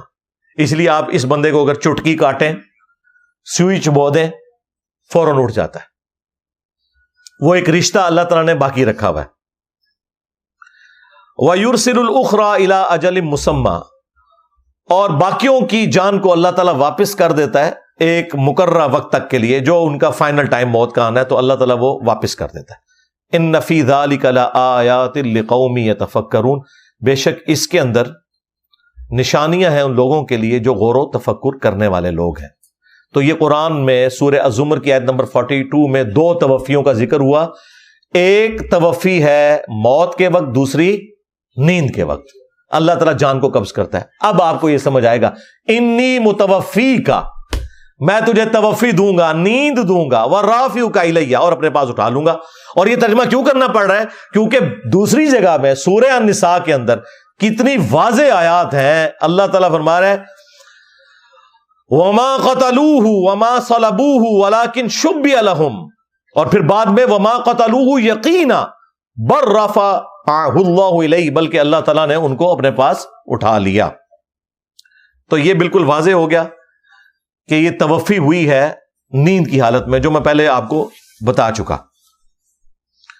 تو میں اٹھا لوں گا اپنی طرف تجھے، وَمُطَهِّرُكَ مِنَ الَّذِينَ كَفَرُوا، اور میں تجھے پاک کر دوں گا ان لوگوں سے جو کفر کرنے والے ہیں، یعنی رسولوں کو اللہ نے بچانا ہوتا ہے، میں تمہیں بچا لوں گا۔ وَجَاعِلُ الَّذِينَ اتَّبَعُوكَ فَوْقَ الَّذِينَ كَفَرُوا إِلَى يَوْمِ الْقِيَامَةِ، اور جو تیری پیروی کرنے والے ہوں گے، خواہ وہ نام نہاد بھی ہوئے کرسچنز یا مسلمان، میں انہیں فوقیت دوں گا إِلَى يَوْمِ الْقِيَامَةِ، قیامت کے دن تک۔ کن لوگوں پر فوقیت دوں گا؟ جنہوں نے تیرا انکار کیا، جیوز کا۔ ثم الی مرجعکم، اس کے بعد تم نے میری طرف پلٹ کر آنا ہے۔ فاحکم بینکم فیما کنتم فیہ تختلفون، تو میں تمہارے درمیان وہ فیصلہ کر دوں گا جس معاملے میں تم جھگڑا کرتے ہو۔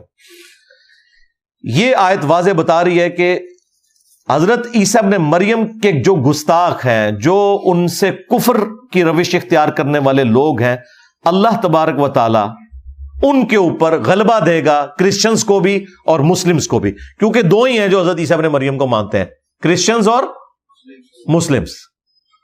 جوز تو ان کے انکاری ہیں، اور یہ دیکھیں یہ ایسا یونیورسل ٹروتھ ہے کہ جو آج تک قائم ہے،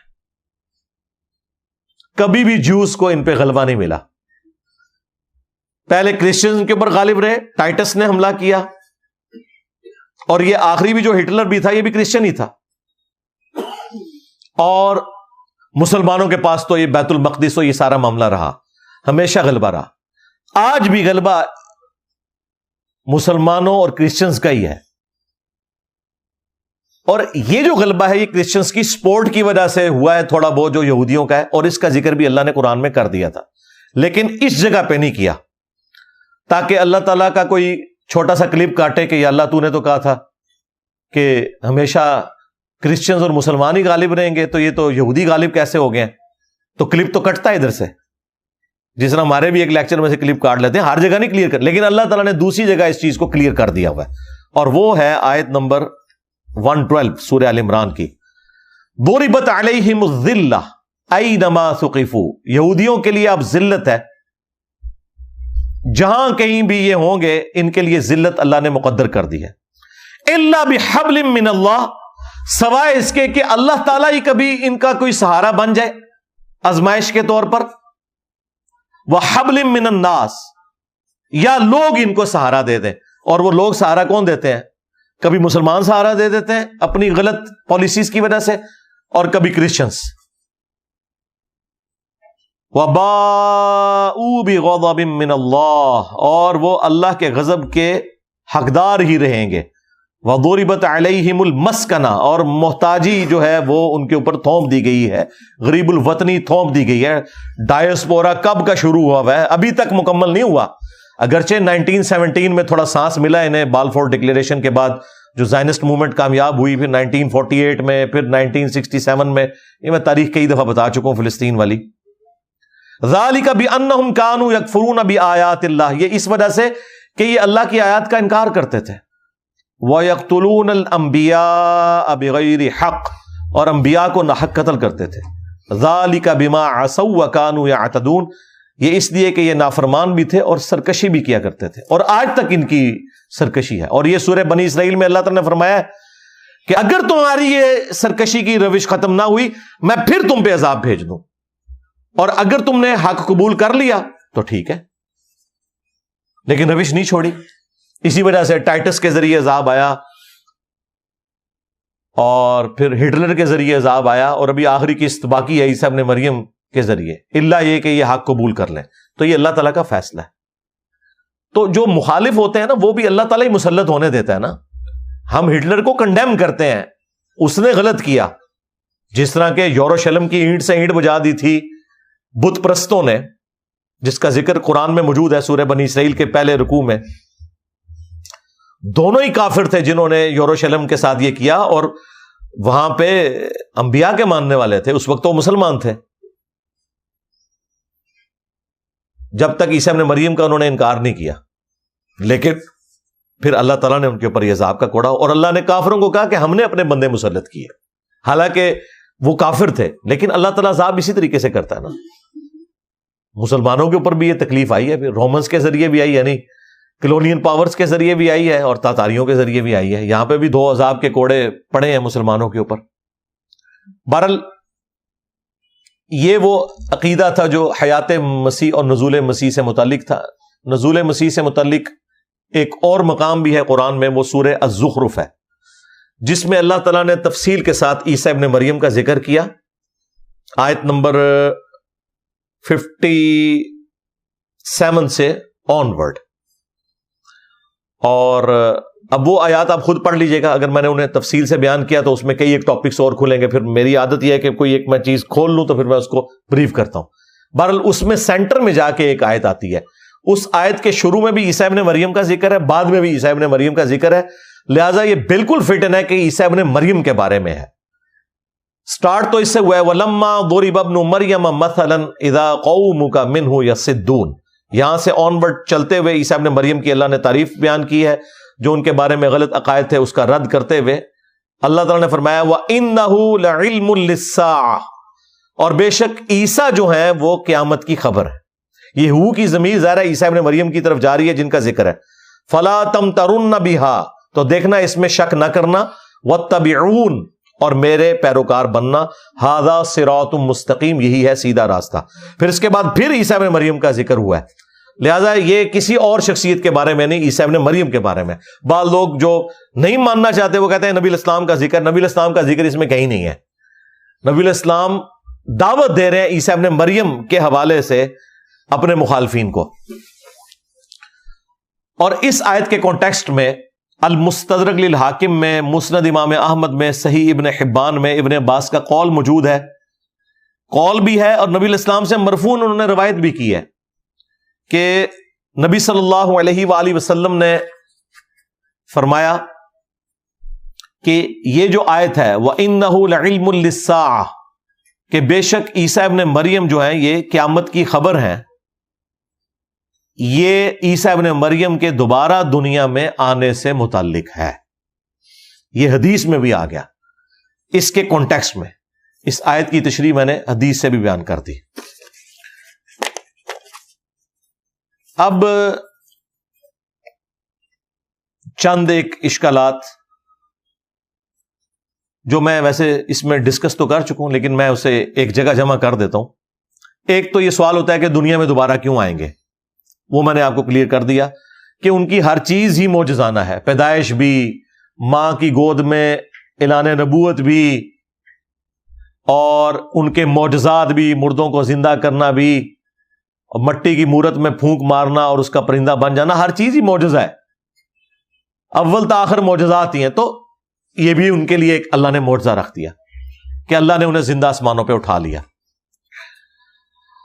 اچھا، دوسرا ایک ختم نبوت کے حوالے سے جو ایک وسوسہ دیتے تھے وہ ایکسیپشن میں نے آپ کو بتا دی کہ قرآن میں تو واضح آیا ہے کہ جو مر گیا واپس نہیں آئے گا دنیا میں، سورہ یاسین میں، سورہ الواقعہ میں. لیکن پھر بھی عیسیٰ ابن مریم کا مردوں کو زندہ کرنا کیا قرآن کی آیت کو وائلیٹ کر دے گا؟ ہم کیا کہیں گے؟ یہ ایکسیپشن ہے.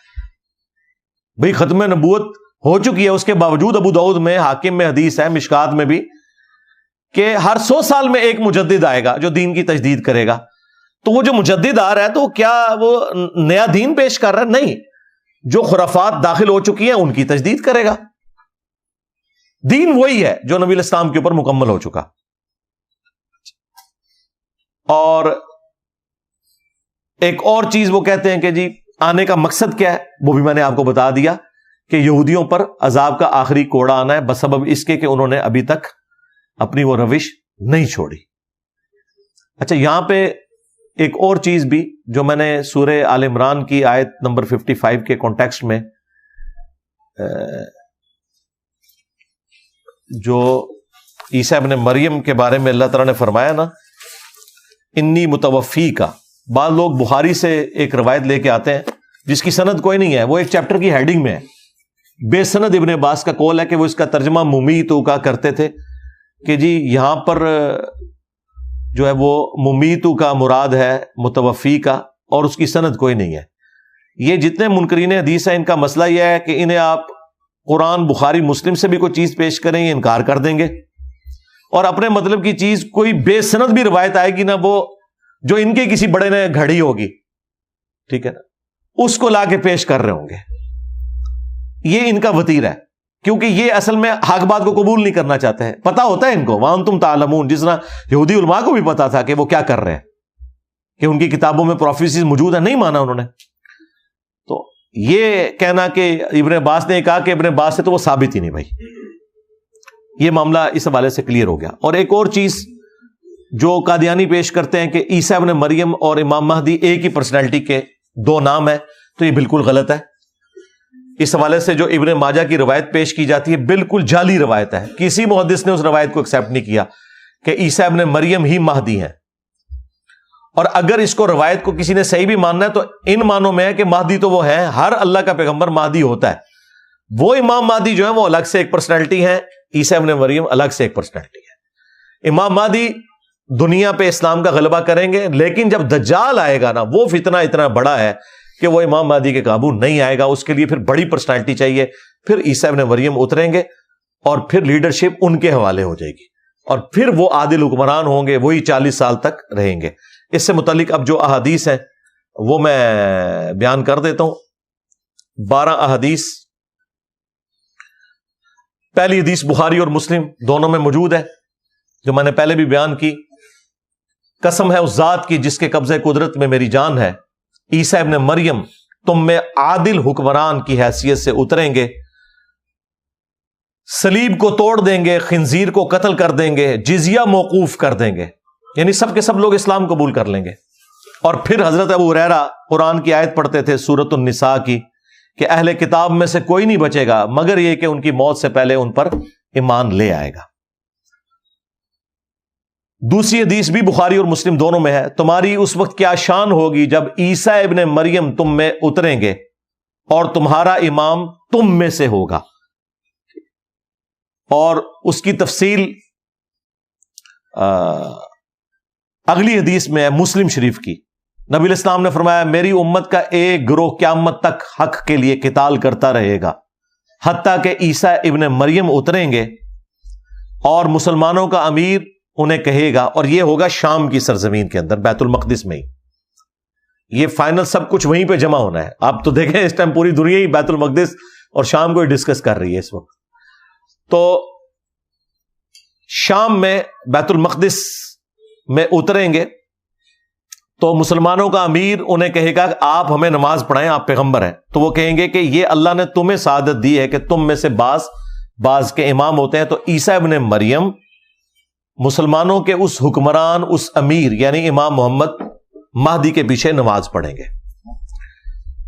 چوتھی حدیث صحیح مسلم میں ہے، اس میں بھی شام کی اس جہاد کا ذکر ہے، اور اس میں الفاظ یہ ہیں کہ عیسیٰ ابن مریم جو ہے وہ جب نازل ہوں گے وہاں پہ دجال کو قتل کریں گے اور باقی ساری چیزیں، اور اس میں یہ ہے کہ مسلمانوں کا امیر ان کو دعوت دے گا اور وہ مسلمانوں کی امامت کروائیں گے۔ اس حدیث سے یہ پتا چلا کہ عیسیٰ ابن مریم بھی مسلمانوں کی امامت کریں گے۔ بعض محدثین نے کہا کہ امامت کریں گے سے مراد یہ کہ وہ مسلمانوں کے امیر ہوں گے اور ان کی اجازت سے امام مہدی نماز پڑھائیں گے، اور بعض نے کہا کہ نہیں وہ خود پڑھائیں گے کیونکہ اس میں الفاظ ہیں کہ وہ امامت کریں گے۔ تو عیسیٰ ابن مریم بھی بعد میں نمازیں پڑھائیں گے، اوورآل امارت ان کے سپرد ہو جائے گی۔ پانچویں حدیث کہ نبی الاسلام نے فرمایا کہ قیامت کی 10 نشانیاں ہیں، ان میں سے دجال کا آنا بھی ہے، مغرب سے سورج کا نکلنا بھی ہے۔ پانچویں نشانی جو بیان فرمائی وَنُزُولِ عِیسیٰ ابن مریم صلی اللہ علیہ وسلم، اور عیسیٰ ابن مریم صلی اللہ علیہ وسلم نزول کریں گے۔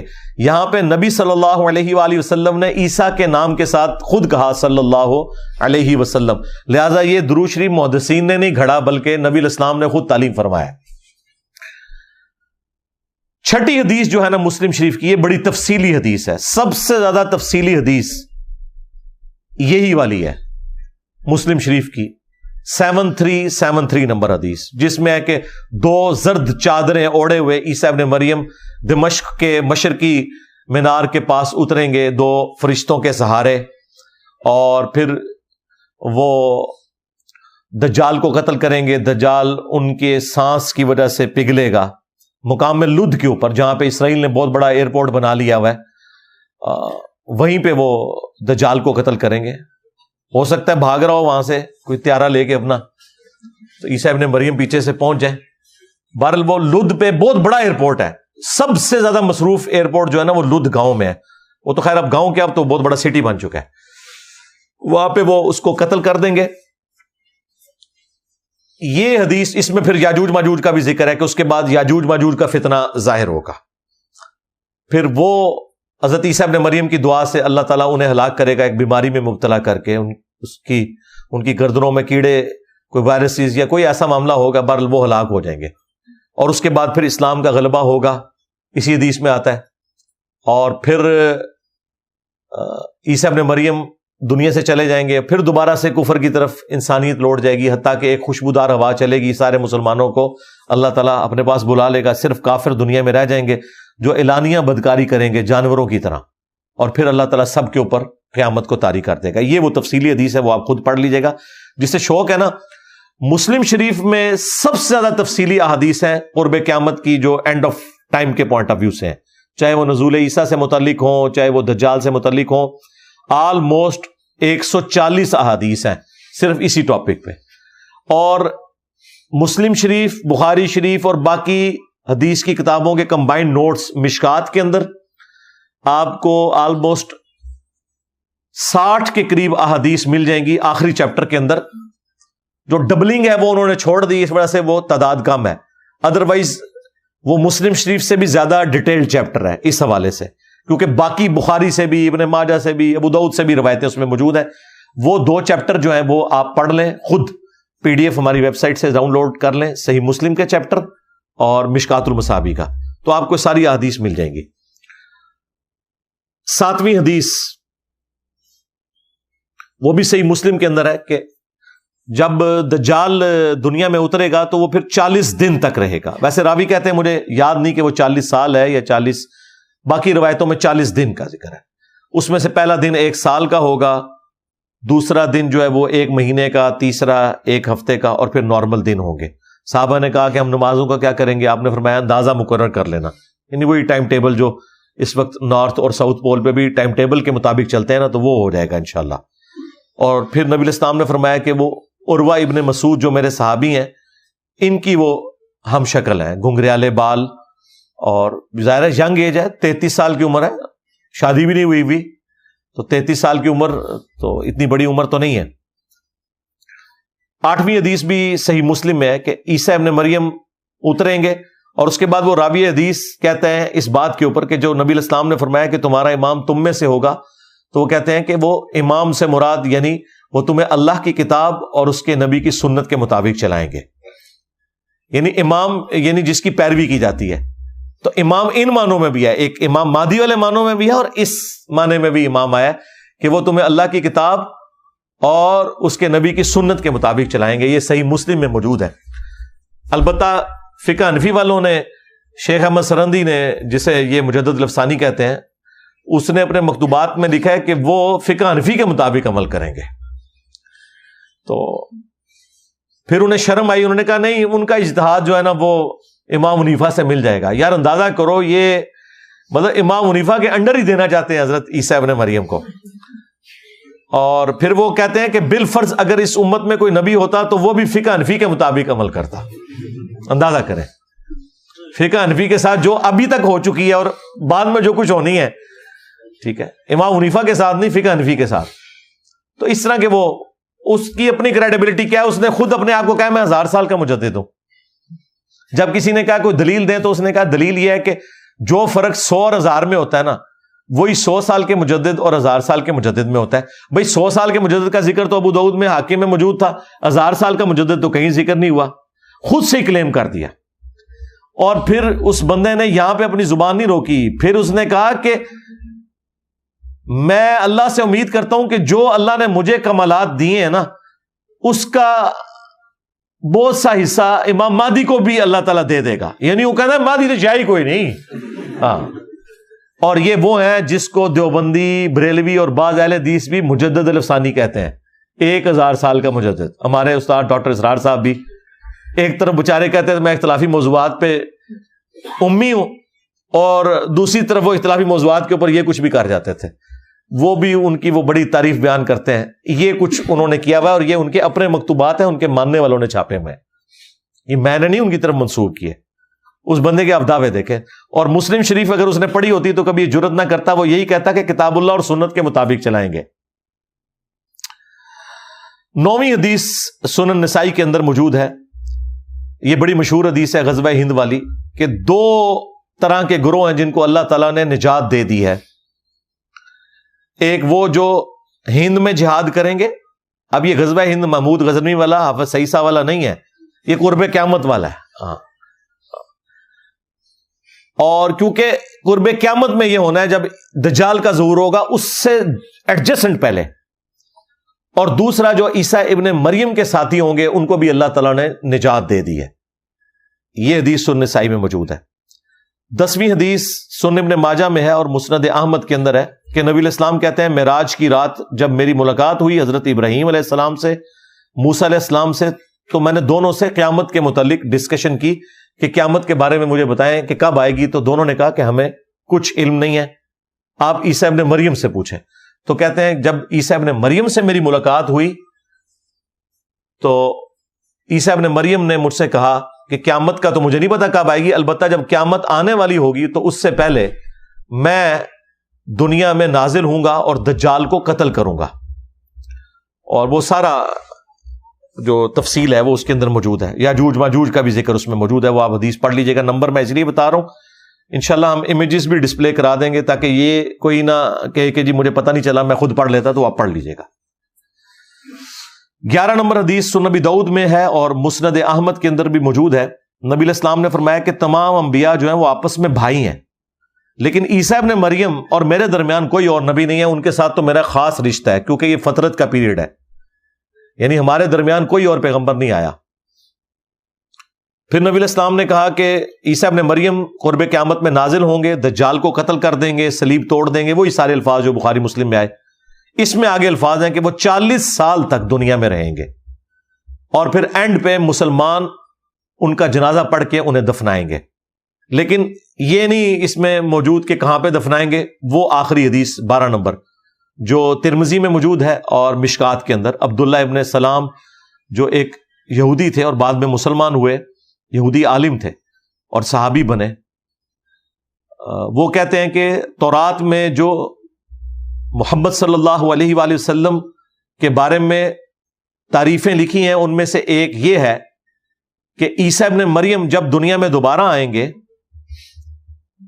تو وہ فوت ہونے کے بعد محمد صلی اللہ علیہ وآلہ وسلم کی قبر عطر کے ساتھ دفنائے جائیں گے. یہ ترمذی کے الفاظ ہیں.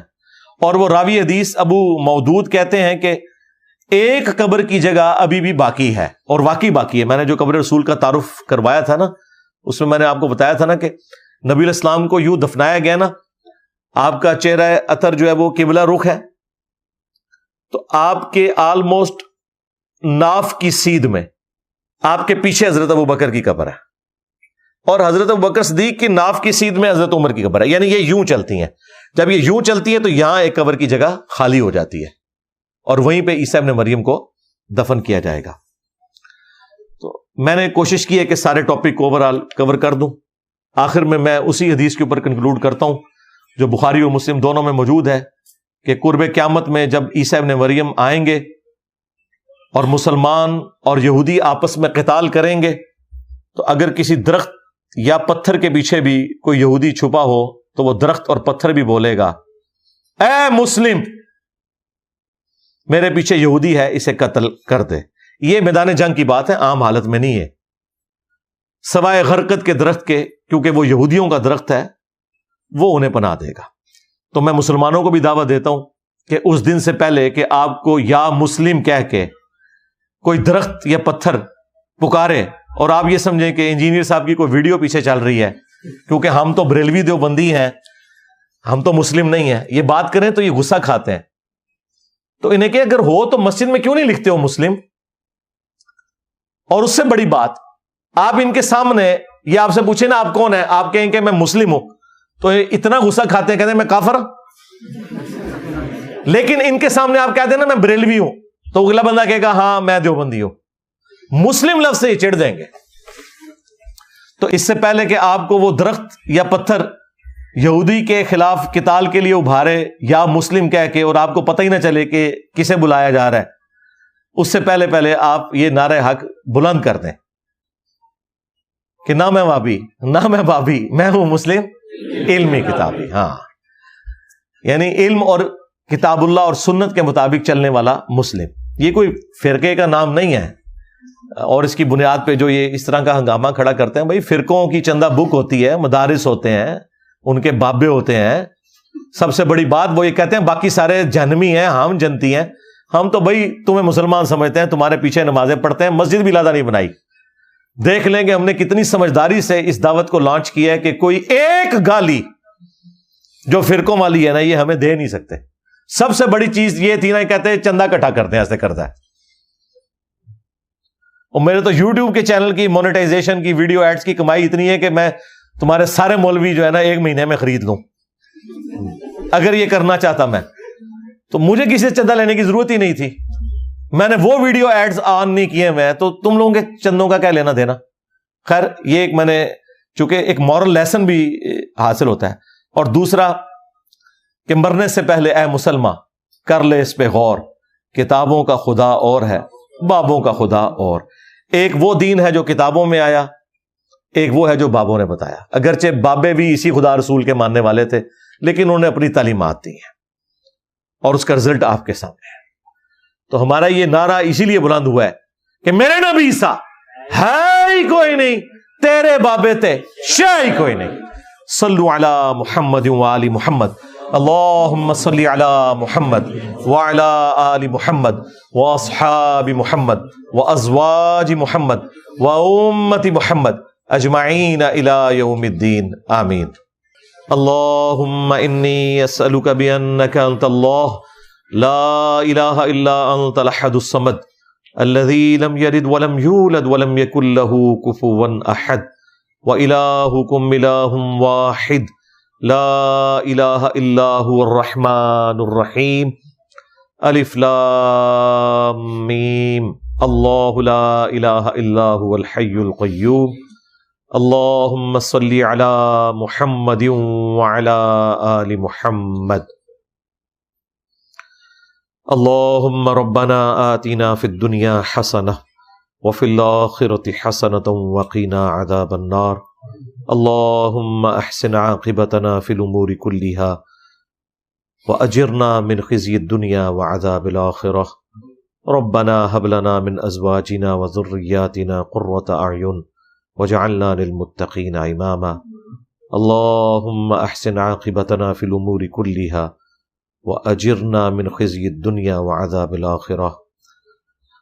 ربنا آتنا من لدنك رحمة وهيئ لنا من أمرنا رشدا. اللهم ربنا آتنا في الدنيا حسنة وفي الآخرة حسنة وقنا عذاب النار. اللهم اغفر لحينا وميتنا وشاهدنا وغائبنا وصغيرنا وكبيرنا وذكرنا وأنثانا. اللهم من احييته منا فاحيه على الاسلام ومن توفيته منا فتوفه على الايمان. اے اللہ, جن جن بھلائیوں کا سوال تیرے محبوب صلی اللہ علیہ وآلہ وسلم نے تجھ سے کیا, ہمارے حق میں, ہمارے ماں باپ کے حق میں, بیوی بچوں کے حق میں, پوری امت کے حق میں قبول و منظور فرما. جن جن چیزوں کے شر سے تیرے محبوب علیہ السلام نے تیری پناہ طلب کی, تمام مسلمانوں کو ان چیزوں کے شر سے اپنی پناہ عطا فرما. خصوصاً فلسطین, کشمیر, انڈیا, چائنا, یمن, عراق, شام, افغانستان, جہاں کہیں بھی مسلمان کس پرسی کی زندگی گزار رہے ہیں, غیب سے ان کی عزت, آبرو, جان و مال کی حفاظت فرما. بالخصوص ہمارے فلسطین کے مسلمانوں پر رحم و کرم فرما. اے اللہ, انہیں ان کے مخالفین یہود و نصارہ کے جو مظالم اٹھانے پڑ رہے ہیں, غیب سے ان کے لیے کوئی عزت والا معاملہ، ان کی مدد والا معاملہ فرما دے۔ ہمارے مسلمان حکمرانوں کو یہ غیرت دے اے اللہ کہ یہ اپنے مسلمان بھائیوں کی مدد کے لیے اپنا کردار ادا کر سکیں۔ اے اللہ حاضرین کے جو چھوٹے بڑے رشتہ دار فوت ہو چکے ہیں ان کی مغفرت فرما، جو بیمار ہیں انہیں شفا عطا فرما، اور جو زندہ ہیں انہیں مرنے سے پہلے اپنی قبر و آخرت کی تیاری کرنے کی توفیق عطا فرما۔ سبحان ربک رب العزت عما یصفون وسلام علی المرسلین والحمد للہ رب العالمین، وصلی اللہ علی النبی الکریم وعلی آلہ واصحابہ اجمعین، آمین۔